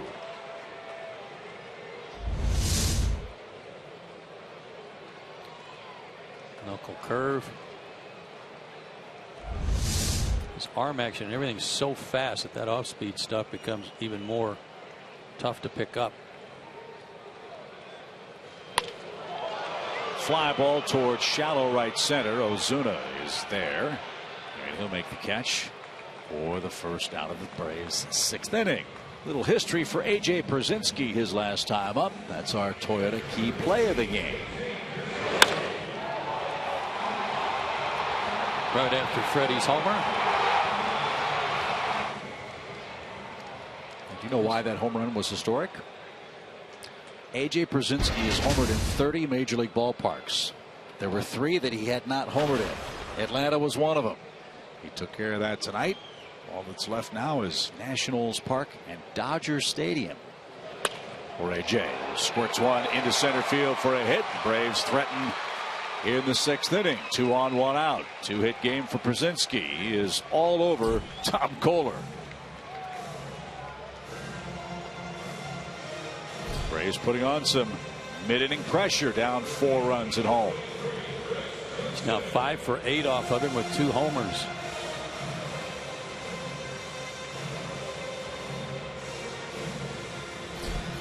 A.J. Ramos begins to loosen for Miami. Marlins bullpen dead last in ERA so far in the National League.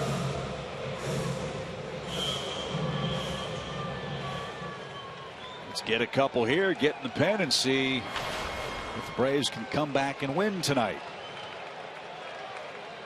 Down 5-0. It's now 6-2.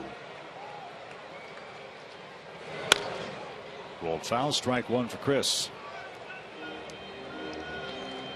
Top of the hour in Atlanta. Off and on rain showers here at Turner Field. With Joe Simpson, Hall of Famer Tom Glavine, Christina Fitzpatrick, Chip Carey. One more with Miami here tomorrow afternoon.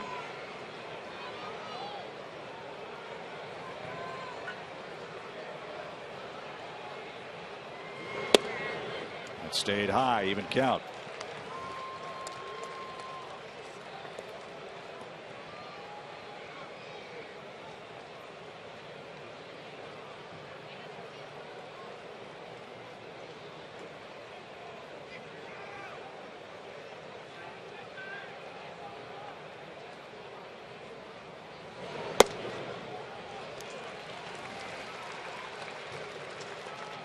Wonder how much Kohler's got left. Now the base runner, that brings the potential tying run to the plate. So a lot of curveballs this inning.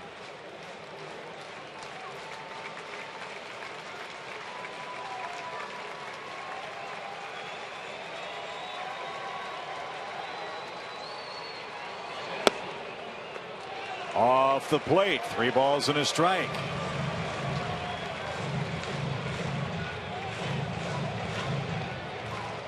Should get a good pitch to hit here. He doesn't want to bring the potential tying run to the plate.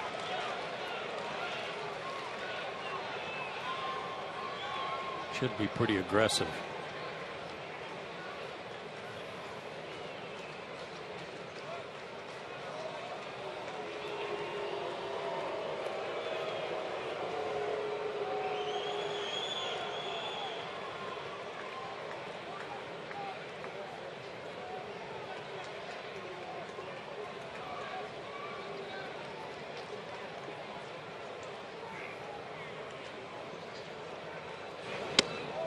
Ball 4. The Braves have loaded the bases in the 6th with 1 out.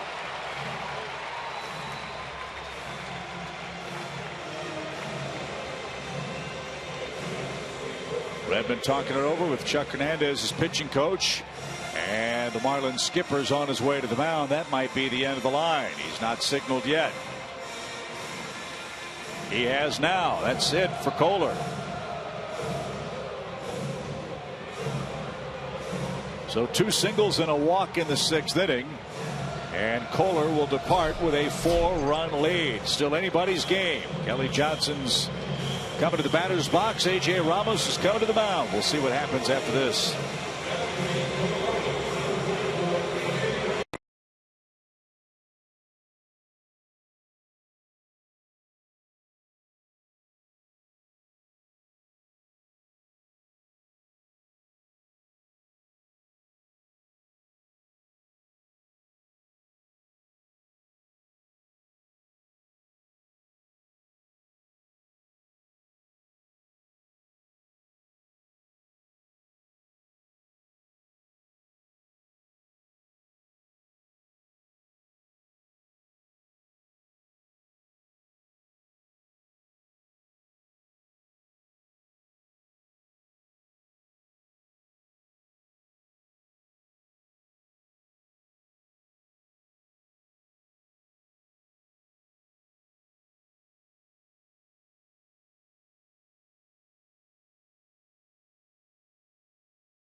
Georgia Power, Zaxby's, and your Atlanta area Mazda dealers.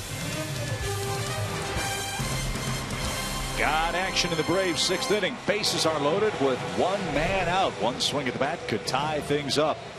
But a real tough hombre is on in relief of Tom Kohler. That's A.J. Ramos, a man that has been awfully hard for the Braves to hit. Fastball slider change. He worked last night's ball game. Walked 2 guys in his 1 inning. He also faced Kelly Johnson. Kelly grounded out against him. Career with the bases loaded. Kelly has 4 grand slams.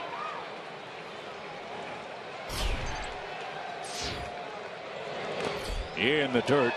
1 ball, no strikes. 20 of the 23 games Ramos has pitched against the Braves have been scoreless. Lifetime 1-0, 193 against Atlanta. The runners aboard belong to that man, Tom Kohler. Make a mistake with that changeup again, down and in.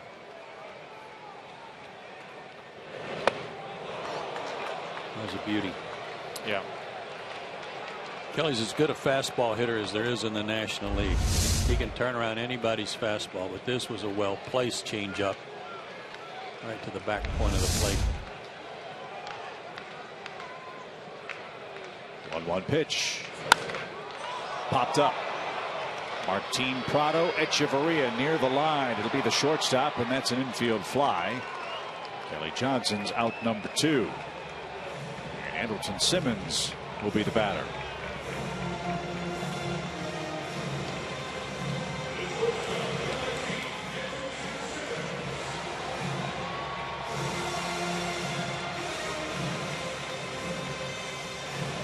Braves have been excellent all year long with runners in scoring position. You see the Marlins relief issue so far. Atlanta came in with a .357 batting average with runners at second base and third base so far this year. Line drive toward right and right at Stanton, and Ramos does what he does against Atlanta. A pop out and a line out, strands 3 in the 6th. And Kohler's in line to win it. We go to the 7th. 6-2 Marlins lead it.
Marlins are officially winning by a 6-2 score. We'll wrap up the series here tomorrow afternoon. Here's a look at your Chevron starting pitchers. 2 veterans going at it. 2 guys who have faced each other a lot out on the West Coast when Herron was with the about 3 or 4 various ball clubs out there, and Eric Stoltz with the Padres and Dodgers. I'm glad Dan Herron decided to pitch. I like watching him work. Once he was traded over, there was some question as to whether or not he actually wanted to keep playing. Family concerns for him, but he's a Marlin, happily so, and Giancarlo Stanton leads off the top of the 7th. He's had a big night. Walked 2 RBI singles and a couple of runs. And the story of the night for the Braves, besides the Freeman and Przinsky homers, is this man on the mound. I mean, Sugar Ray's been very impressive. He'd only thrown 8 pitches out of the strike zone before these 3 first pitches to Giancarlo Stanton on our PNC pitching performance strike zone that you can see there. He struck out Jared Saltalamacchia with the bases loaded and 1 out in the 3rd for his first big league out. He's picked up his first big league hit. And he lost Stanton with a leadoff free pass.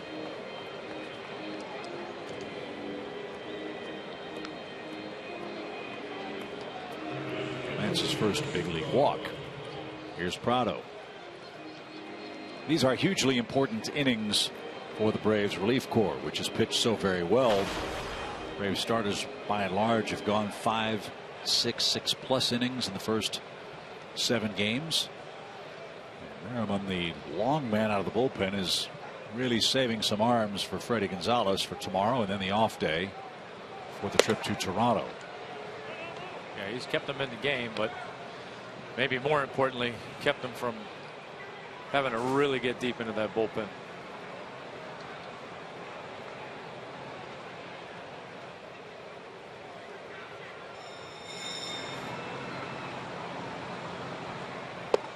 There's a strike.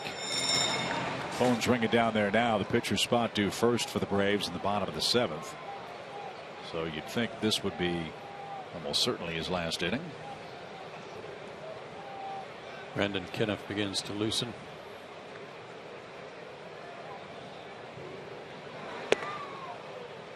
Change stayed high. 2 balls and a strike. He's got a couple of things on his delivery, Tom, like that one. He slowed everything down. He may be getting a little tired here, of course, too. But the delivery slowed down and kind of tipped off that pitch. Yeah, that can be a product of either getting a little bit tired or getting a little bit location conscious, trying to guide the ball a little bit, not quite trusting it.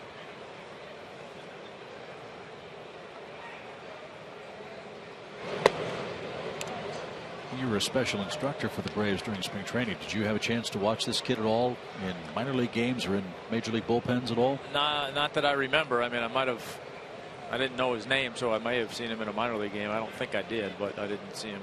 I didn't see him over toward any big league bullpens or anything. Shallow right with that fly ball from Prado. Markakis is going to catch that. Back to first to Stanton. 1 on, 1 out. Do you spend most of your time in the minor league on the minor league side, or would you say it's 50-50?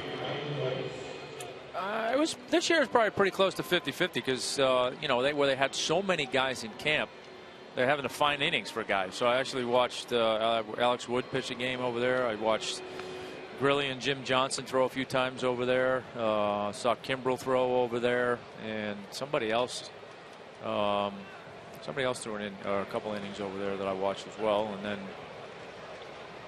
what I really like is watching them throw their bullpens to get ready for their next time out, whether it be a starter or relief appearance. Morris with a check swing strike. We've talked with John Hart and John Capolella. They're all very excited about what's coming in the Braves farm system as far as the pitching staff is concerned. He was a Hall of Famer and a guy that came up through the system. What were your impressions of some of the youngsters that you saw? Maybe some names that fans don't know an awful lot about right now. That one's into center field for Morris, so 1 out single. Well, for me, it's probably the guys that people are familiar with. I don't even know how to begin to say, what is it, Fultonevich? Fultonevich. Been practicing all month. So, got a chance to see him a little bit. The other kid, I know I'll butcher his name too, but the lefty we got in the trade with the Yankees. Benuelos. Saw him. Really like what he has and his upside. Really young, just a guy that is still trying to figure himself out and figure some things out. But you know, those two guys certainly were probably the two guys at the top of the young guys that I saw. Nice round of applause for Sugar Ray Merriman. His big league debut tonight, and he did a really good job trying to bail out Trevor Cahill in Atlanta tonight.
By the Georgia Lottery and Toyota.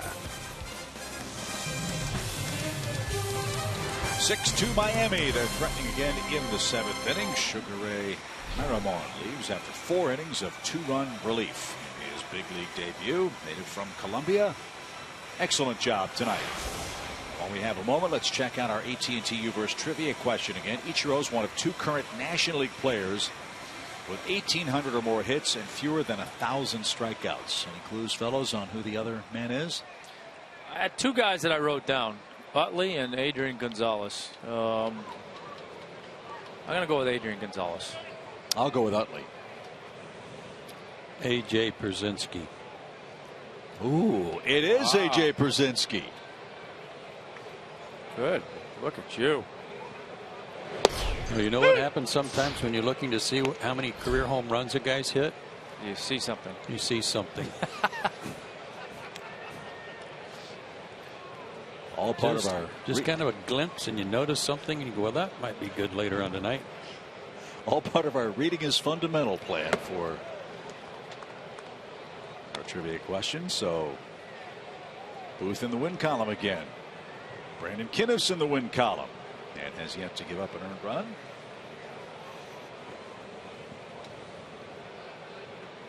Lots and lots of rookies in the Braves relief corps, and they have done excellent work. For what it's worth, before I saw that in the media guide, I was going with Utley also. Were you? Utley hit a homer tonight, by the way, against Matt Harvey. Phillies trail 5-3 at Citi Field. 2-1 pitch. Red Sox have come back too. Yeah, they're leading now 8-7. So did you look at AJ's stuff pre or post question? It was after the homer. That's when I was looking, and Chip actually beat me to it, saying that it was a record-setting home run with this ballpark, and Hunt tied him for what, 6th all-time in catchers, or 5th? Well, he's 5th coming in. 2 home runs for the Braves this year. As I mentioned, only Dodger Stadium and Nationals Park remain for Pierzynski. We'll have a lot of chances in Washington. I was going to say, you get plenty of chances there. And as far as Dodger Stadium is concerned, that'll be in early May. 3 cracks at it: 25th, 26th, 27th. And the bases are loaded again for Miami. Saltalamacchia hitting 100.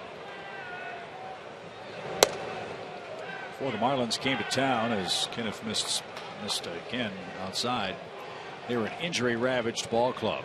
Don Kelly and Jeff Mathis both broke fingers in the span of 20-25 minutes in their last game before they came to Atlanta. And they have a kid named JT Realmuto, supposedly their catcher of the future, that's also with the ball club. Maybe we'll see him here tomorrow in the series finale.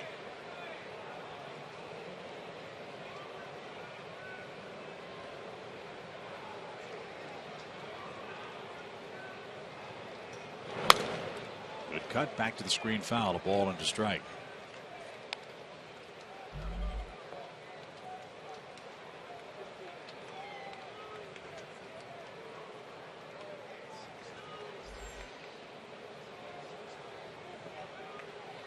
Jared will turn 30 on May 2nd.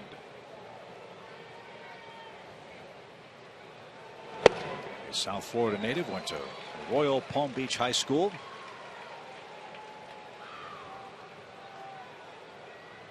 Originally a Braves farmhand, then went to Texas in the Mark Teixeira trade.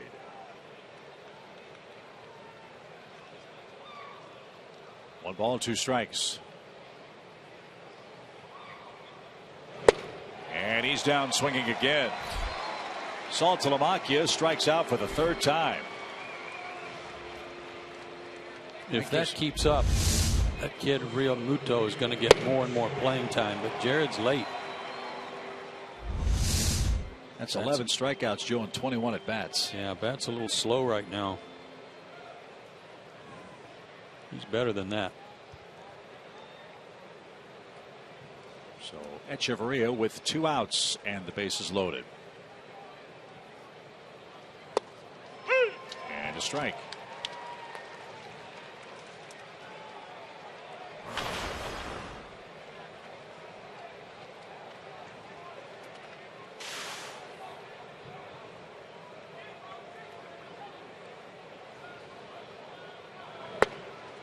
A little low, even count.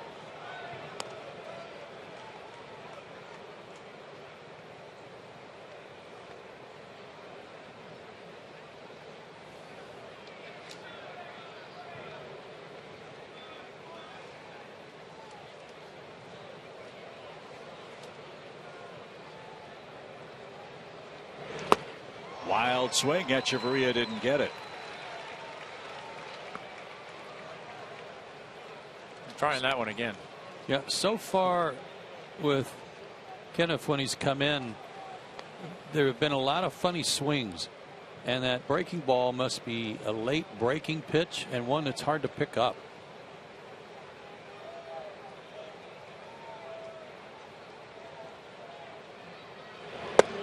Strike 3 outside corner.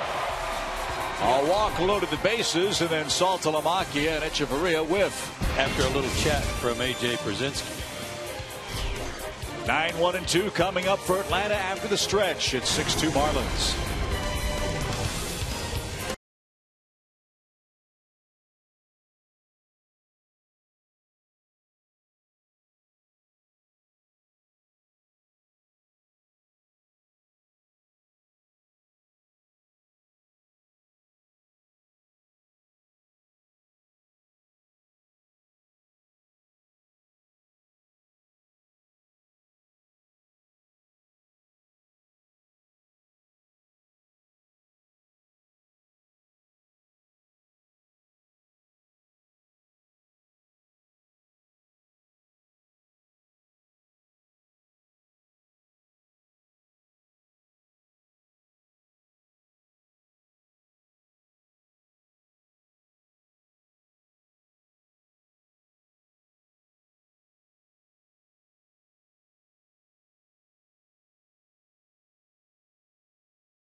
Bat is up to the moment. At any moment with in-game highlights, live look-ins, replay reviews, radio broadcasts, StatCast, and more. Get MLB.com at bat for your smartphone or for your tablet.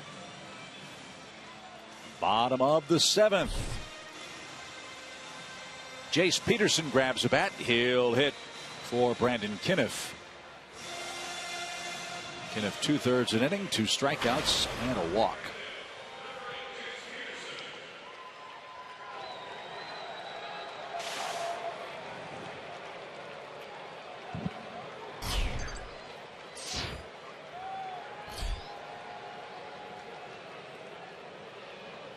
Braves have only had their leadoff man on base one time, and that was last inning.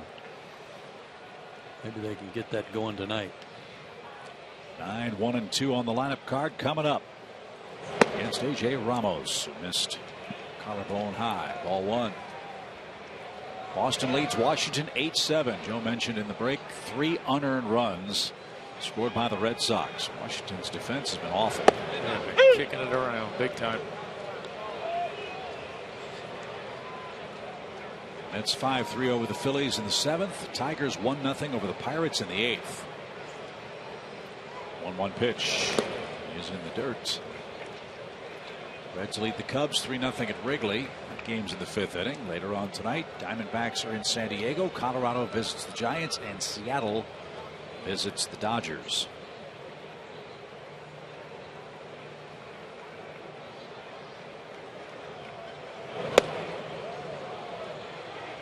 Good pitch, 2-2.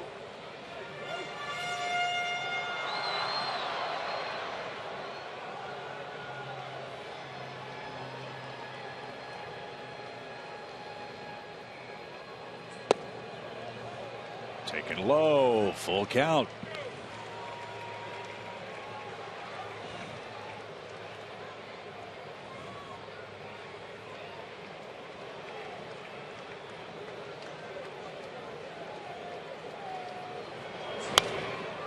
Jay sprays it out of play to stay alive. We haven't talked much about this pace of play stuff that's in place now, the rules.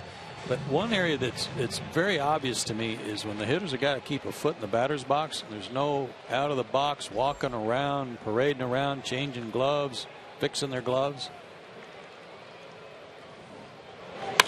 Line drive right field. That'll get down for a hit. Jace Peterson, a pinch single. And to your point, Joe, as of today, they had a story in the newspapers. Average time of game from this time last year is down 8 minutes. 8 minutes quicker. Good. I mean, I don't know if you can attribute it to that, but I'd like to think you can. But I really like that part of this rule. Yeah, there is a much better pace to the ball game. Not so much the time, but the pace, right, Tommy? Exactly. I was just going to say that. And I think you can. It does a lot to keep the pace of the game going.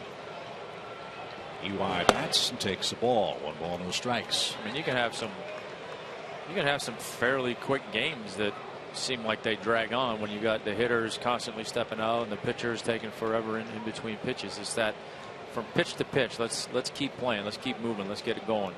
That makes a big difference. Outside, ball 2.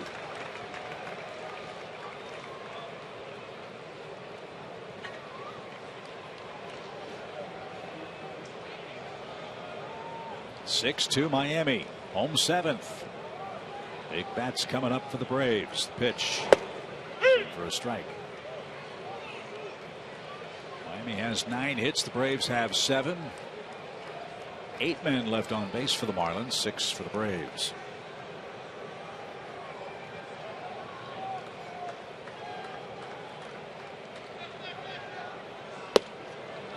Didn't get the call. 3-1 to Young.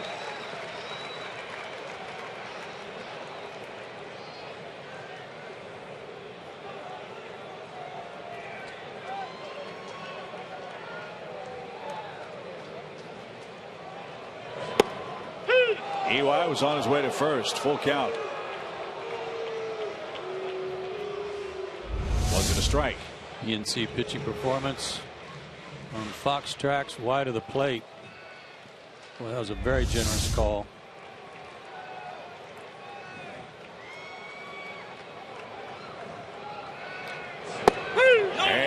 Young's down on strikes. So back-to-back big pitches for Ramos. Eric Young is called out on strikes for out number 1. Might get one of those, but shouldn't get 2, should you? No.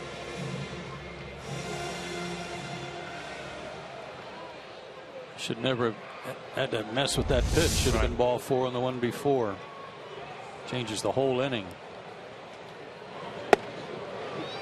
A ball to Callaspo.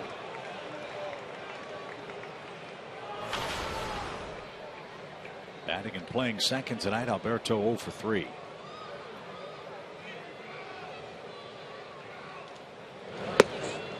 Funny swing, even count. Change up again.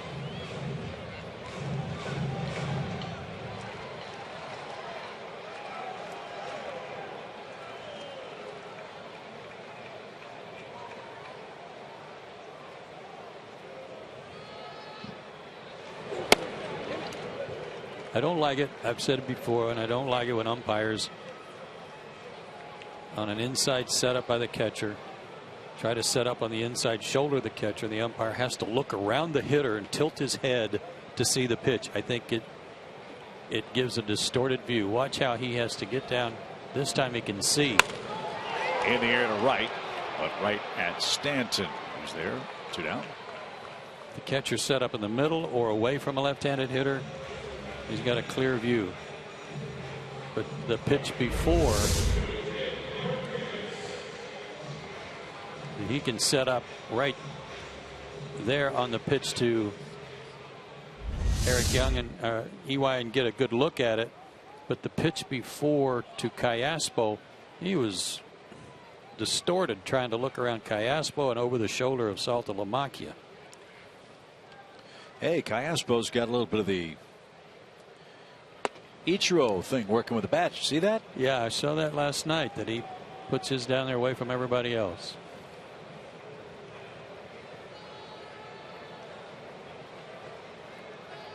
One ball, no strikes for Nick Markakis. Now look at this. See where he's set up? He's got the hitter's hands distorting his view.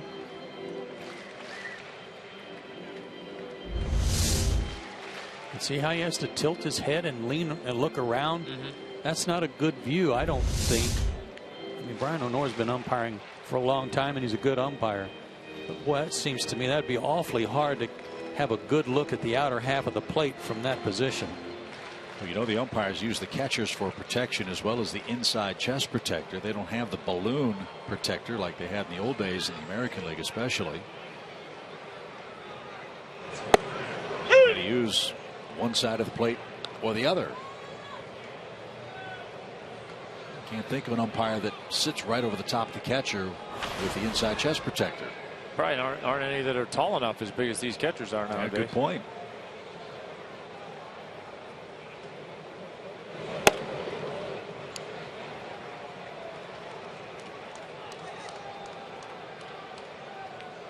Two balls, 2 strikes for Nick Markakis. With 2 outs and a 4-run lead, he can leave Ramos in. Doesn't have to worry about Mike Dunn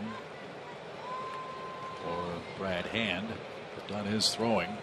Any trouble develops, you might see him with Freeman and Przinsky, 2 left-handed bats lurking for the Braves. 2-2 pitch. And he strikes out Markakis, and that'll end the inning. On we go to the 8th inning. Ramos continues his mastery of the Braves offense. 6-2 is your score in Atlanta.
6-2 in the top of the 8th inning. And earlier I talked to Jason Gurley about how middle relievers really don't get enough glory, enough attention. They do a really tough job out there, and he said he's done all he can to work with the young guys out there, particularly A.J. McCurahan, who told me he lives for high-pressure situations like he faced in his MLB debut the other day we saw. Now, in the meantime, he's having a little bit of fun with Jason Gurley. The other day, they decided to switch jerseys out in the outfield.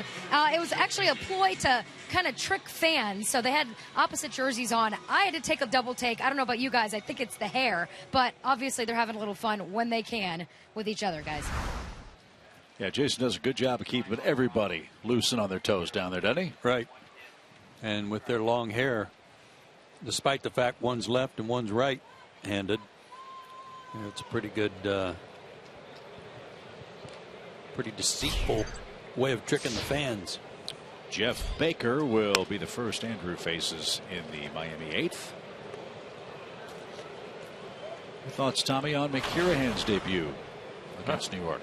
Like I said, throw him into the fire, and it was pretty impressive. Didn't seem to be too rattled, and certainly didn't seem to shy away from it.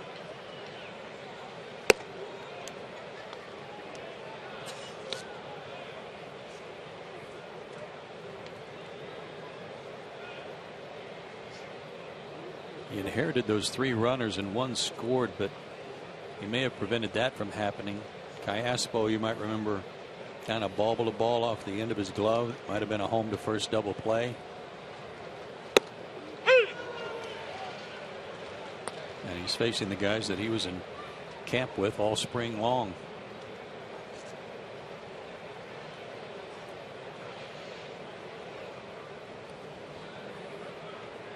Two and one for Baker. And high, ball 3. Business fans special tomorrow. 12 o'clock game time. Braves and Marlins wrap up the series. Stoltz and Heron. You can play hooky with us here at Turner Field.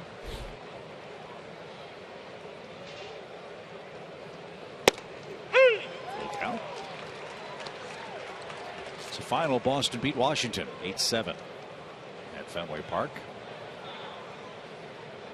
Joe said it last night. Any loss you can give the Nationals now before they get healthy is good.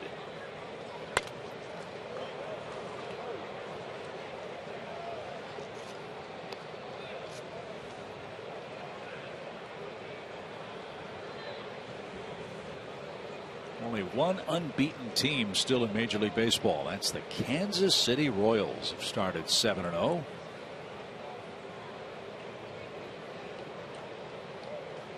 Club that hit 95 homers all year last year. They've hit 10 in their first 7 games.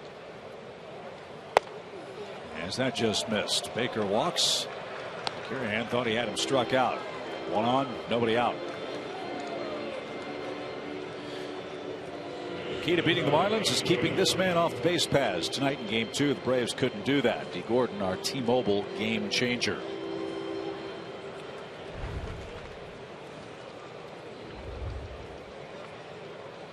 Started with that little slap hit he got in the first inning. Threw his bat at the ball and got an infield hit. And that really got them propelled to a 3-run first. But he's had a big night.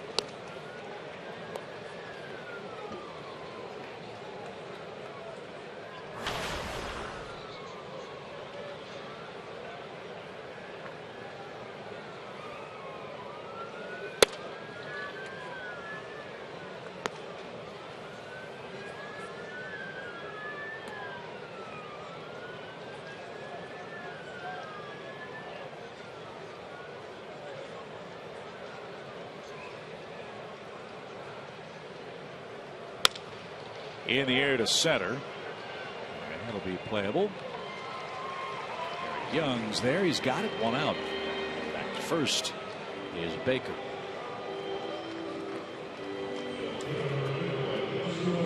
Here's Ichiro.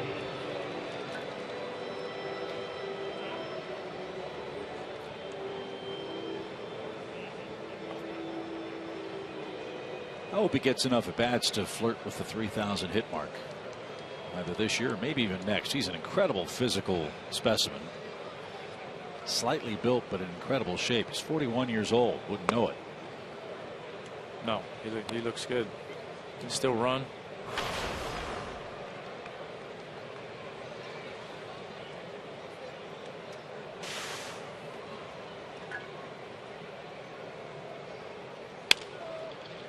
That's how he used to hit in spring training when he first came to the North American Major Leagues, right, Joe? I mean, just looked overmatched.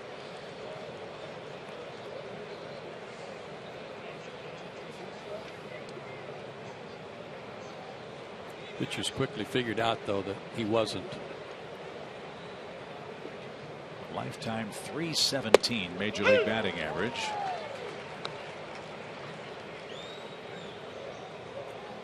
And an incredible season in 2004 with Seattle. He had .372, had 262 hits.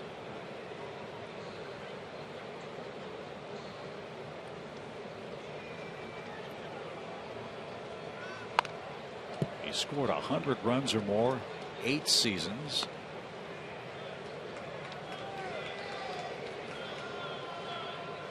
And has never struck out 100 times in the major leagues.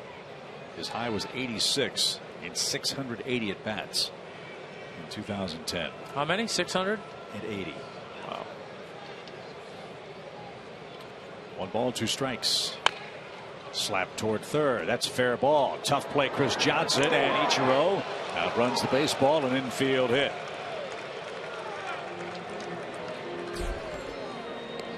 So add another to Ichiro's total, 28-47 now in the major leagues. Put it in play, something good might happen. And just again throws his bat at the ball. No chance for Chris Johnson.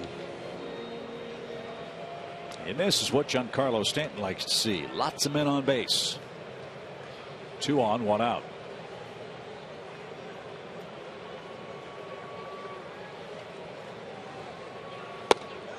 Stanton had an award-filled season last year. Silver Slugger, the Hank Aaron Award, and the Mel Ott Award. Might have won the MVP if he hadn't gotten hurt. Yep. Toward third, and that's under the glove of Chris Johnson, and that's going to score another run. Baker around third will score. Ichiro stopped at third. Now he's going to be sent home, and he'll score without a play. A base hit for Giancarlo Stanton. He takes second on the play. 2 more runs are in, and Miami leads 8-2.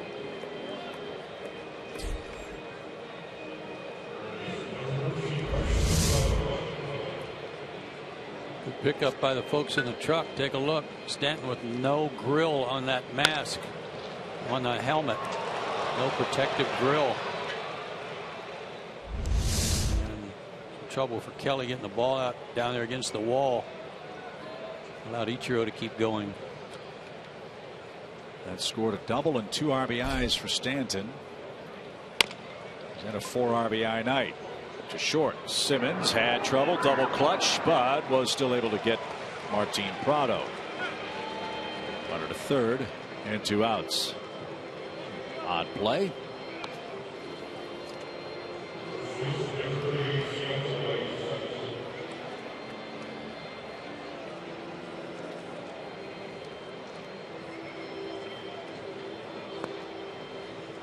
So Stanton entered the game with 3 RBIs.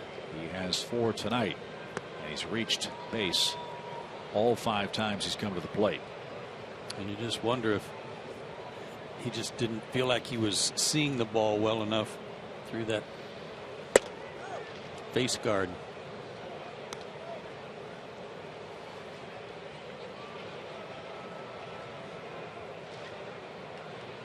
And on base 5 times tonight.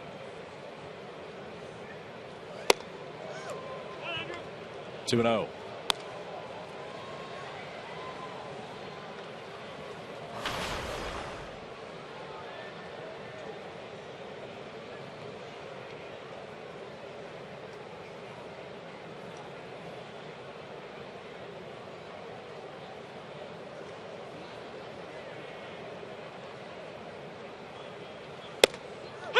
There's a strike. Look at the schedule in the early days of 2015. 18 of the first 21 games for Atlanta come within the National League East. Only 3 games outside are against Toronto. That one's up the middle. It's skipped off the mound. And the flip to first is in time. That retires Michael Morse. Miami adds 2 more runs. Big night for the big man in right field. Giancarlo Stanton has led him to an 8-2 eighth inning lead. This copyrighted telecast.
They lead 8-2 in the bottom of the 8th inning.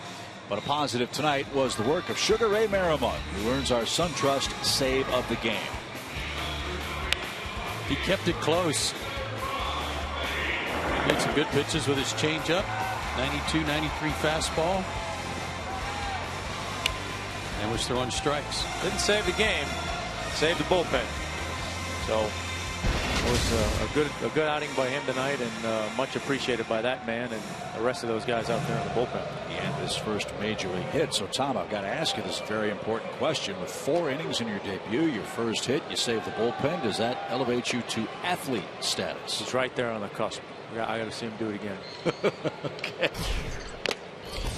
As Freddie Freeman faces Brian Morris, another big arm for the Marlins relief corps. Freeman a homer in 3 trips.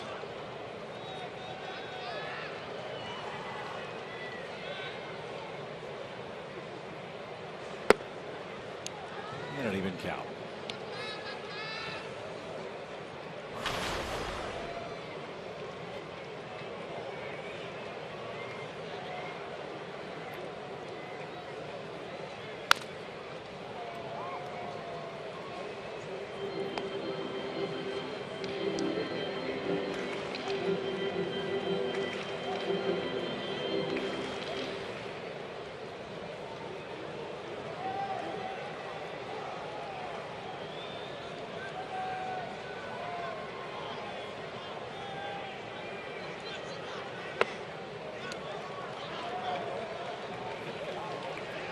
Two and two.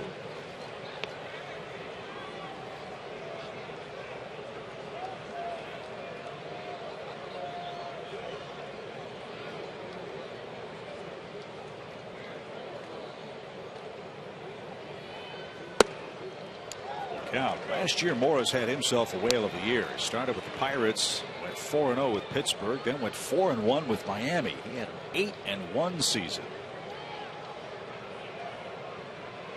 After June 1st, Lowest ERA among any relievers. Big League Baseball. Fly ball hammered toward right center field. But Ozuna, the edge of the track, is there. Freeman flies to center for the third time tonight. One out. Brian's from Braves country. He's out of Tullahoma, Tennessee.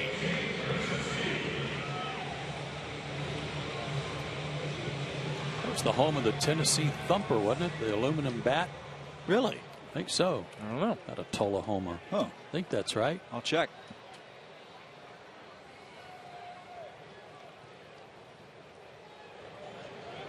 AJ Brzezinski. The second of 2 homers for the Braves tonight, right behind Freddie Freeman's shot in the 4th inning.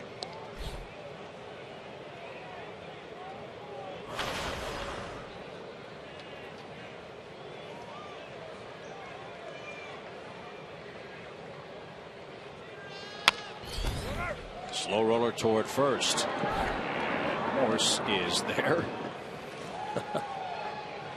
He's not going to win any gracefulness awards over at first base, but he's gotten the job done. Well, he hasn't figured out the ballet, the art of the ballet at first base just yet. And big old AJ's coming down the line, and he was going to try to make sure he got out of his way. And pirouette. I think he gave AJ a little bit too much credit for his speed there. Might have. And Joe, you're right. The Tennessee Thumper baseball bat was manufactured in Tullahoma. It's the old 8-ball again. Getting everything right tonight. Tullahoma, halfway between Nashville and Chattanooga.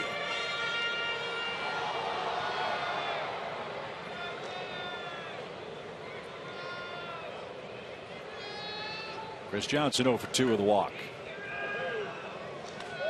Big night for the Marlins bats. 8 runs on 11 hits. Remember, this team had scored just 20 runs all year coming into play tonight.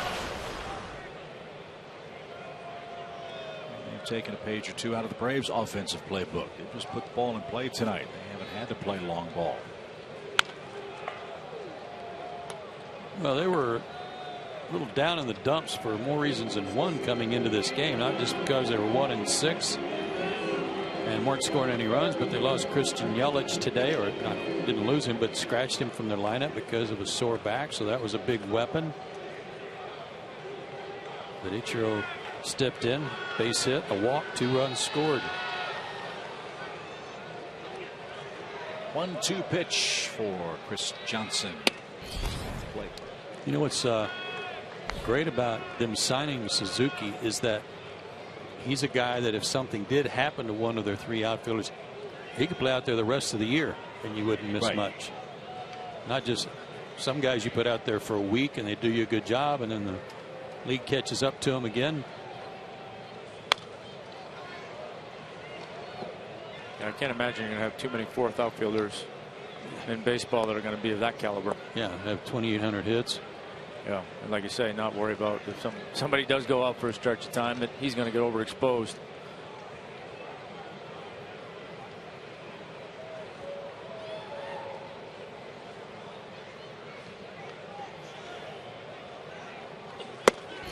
Swing and a miss. And that takes care of Atlanta in the 8th inning. We celebrate 50 years of Braves baseball here in Atlanta. Tonight, Miami leads by 6.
Baseball is sponsored by Dodge, Born Dodge. 8-2 after 8 at Turner Field. Crowd tonight, 15,755. How appropriate. As the Marlins wrapped out 11 hits. Marcell Ozuna goes to work and bounces one back to the screen foul. A strike.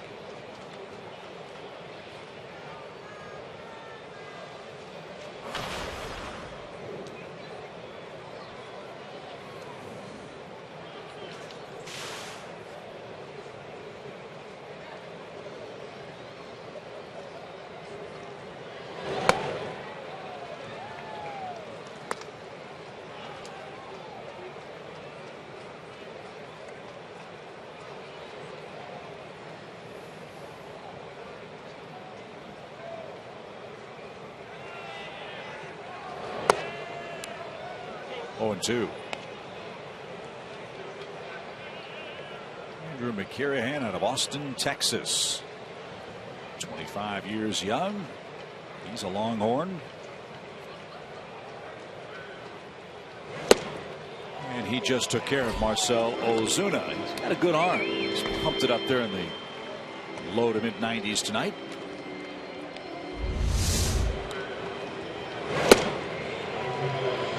Wrote it upstairs on him too.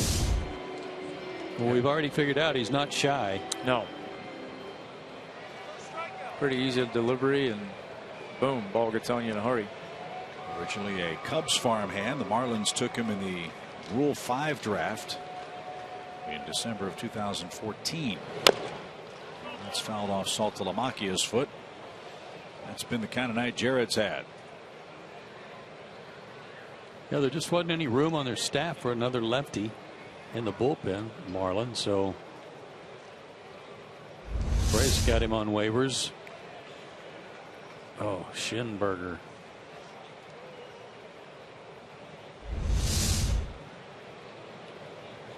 Jared might welcome a day off tomorrow for that day game. Join us for Braves Live at 11:30. First pitch shortly after noon.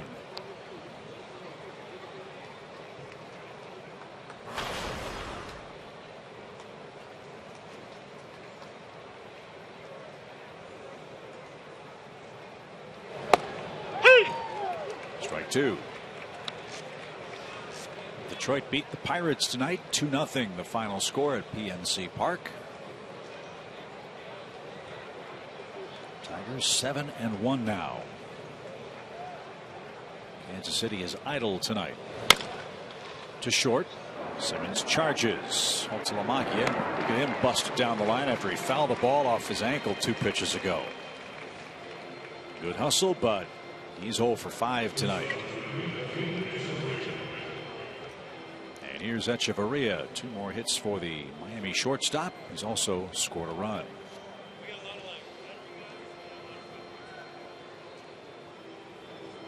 Mets lead the Phillies 6-4, bottom 8. Reds 3-0 over the Cubs, home 7th at Wrigley. Colorado's in San Francisco tonight. Have a note for you on that game. First the pitch to Echeverria. A broken bat roller out to second. And that note will wait for the bottom of the 9th inning. Last call for Atlanta. 8-2 Miami leads it.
Live on Sports South. Next up, we start the Braves Blue Jays series. That's Friday at 6:30 Eastern and Saturday at 12:30 Eastern. Both of those games from the Rogers Center will be on Fox Sports South. Time to update the trivia standings. Joe got it right tonight with his guess of A.J. Pierzynski. So he's more of an educated guess. Was well informed.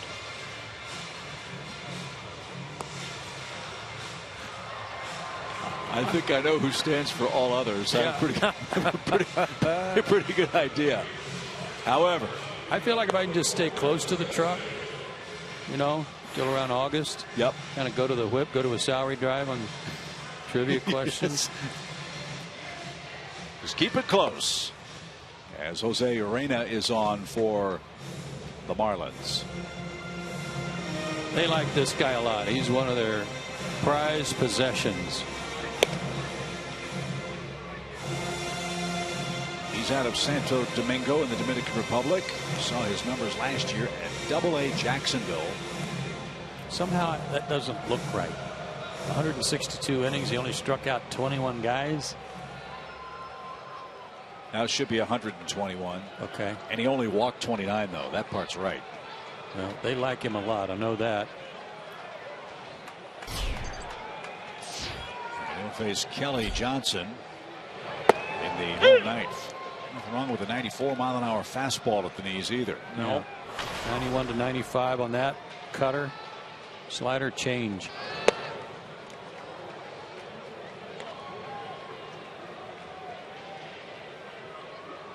He was a Southern League midseason All-Star last year. And a little cue shot. See if he can field his position. Bare hand, foot slipped, and a nice scoop by Morse at first. Heck of a play. And there's out number one. Stick with us after the ball game for Braves Live, presented by Xfinity. We'll hear from Braves skipper Freddie Gonzalez.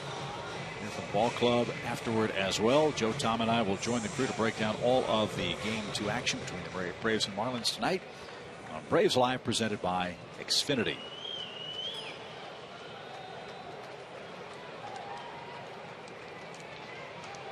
Edwilton is 0 for 3 tonight. And a little fly ball down the right field line that Stanton never saw. No chance anyway. It's into the stand. Strike one.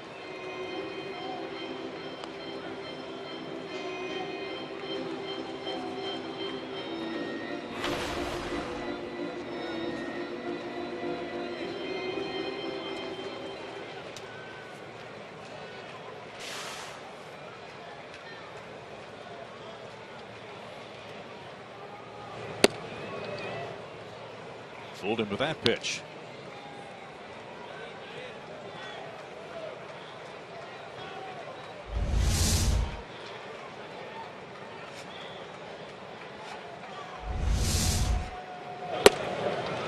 Yeah, he probably wished he had pulled the trigger on that changeup that was at the letters. Kind of tumbled up there.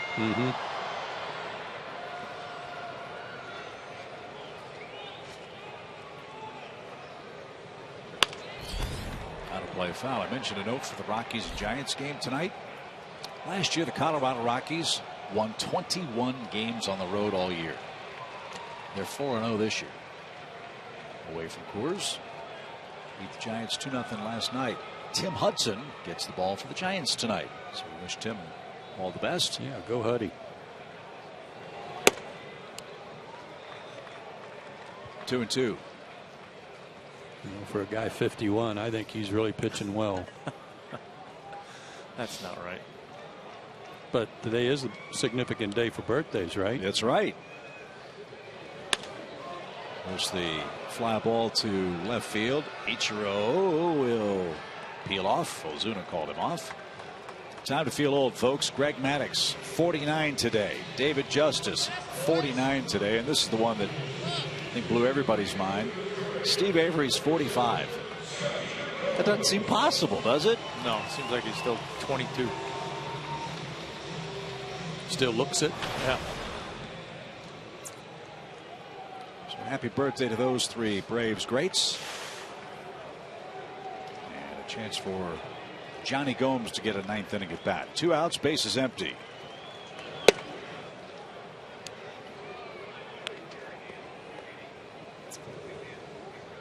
Let's see Johnny in there tomorrow. If nothing else, this is an intelligence gathering mission for Gomes. I want to see this kid again. Nice arm. 1 ball, 1 strike.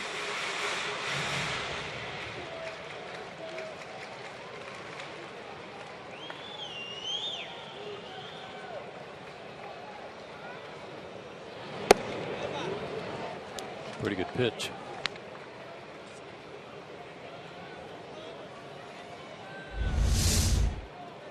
Target was down and away.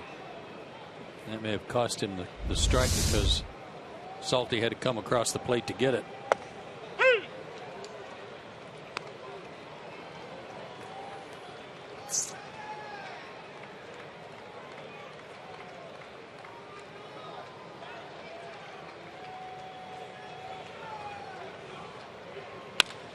Line drive left. Ichiro's coming on. Couldn't decide whether to charge or play back. And the ball will drop for Johnny Gomes. He's got a 2-out single.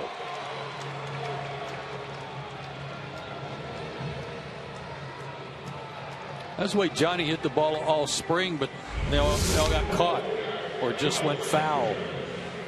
Ichiro got caught in between, took it off the chest, but did keep it in front of him.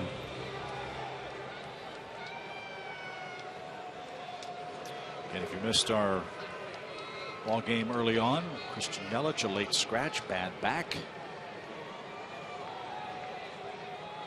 It was troubling him before this series began, and a great diving catch last night. When he tumbled to the ground, didn't help matters. So Ichiro got the start in left, scored 2 runs in Yelich's absence. 1-0 for Young. He's up and away, 2 balls, no strikes.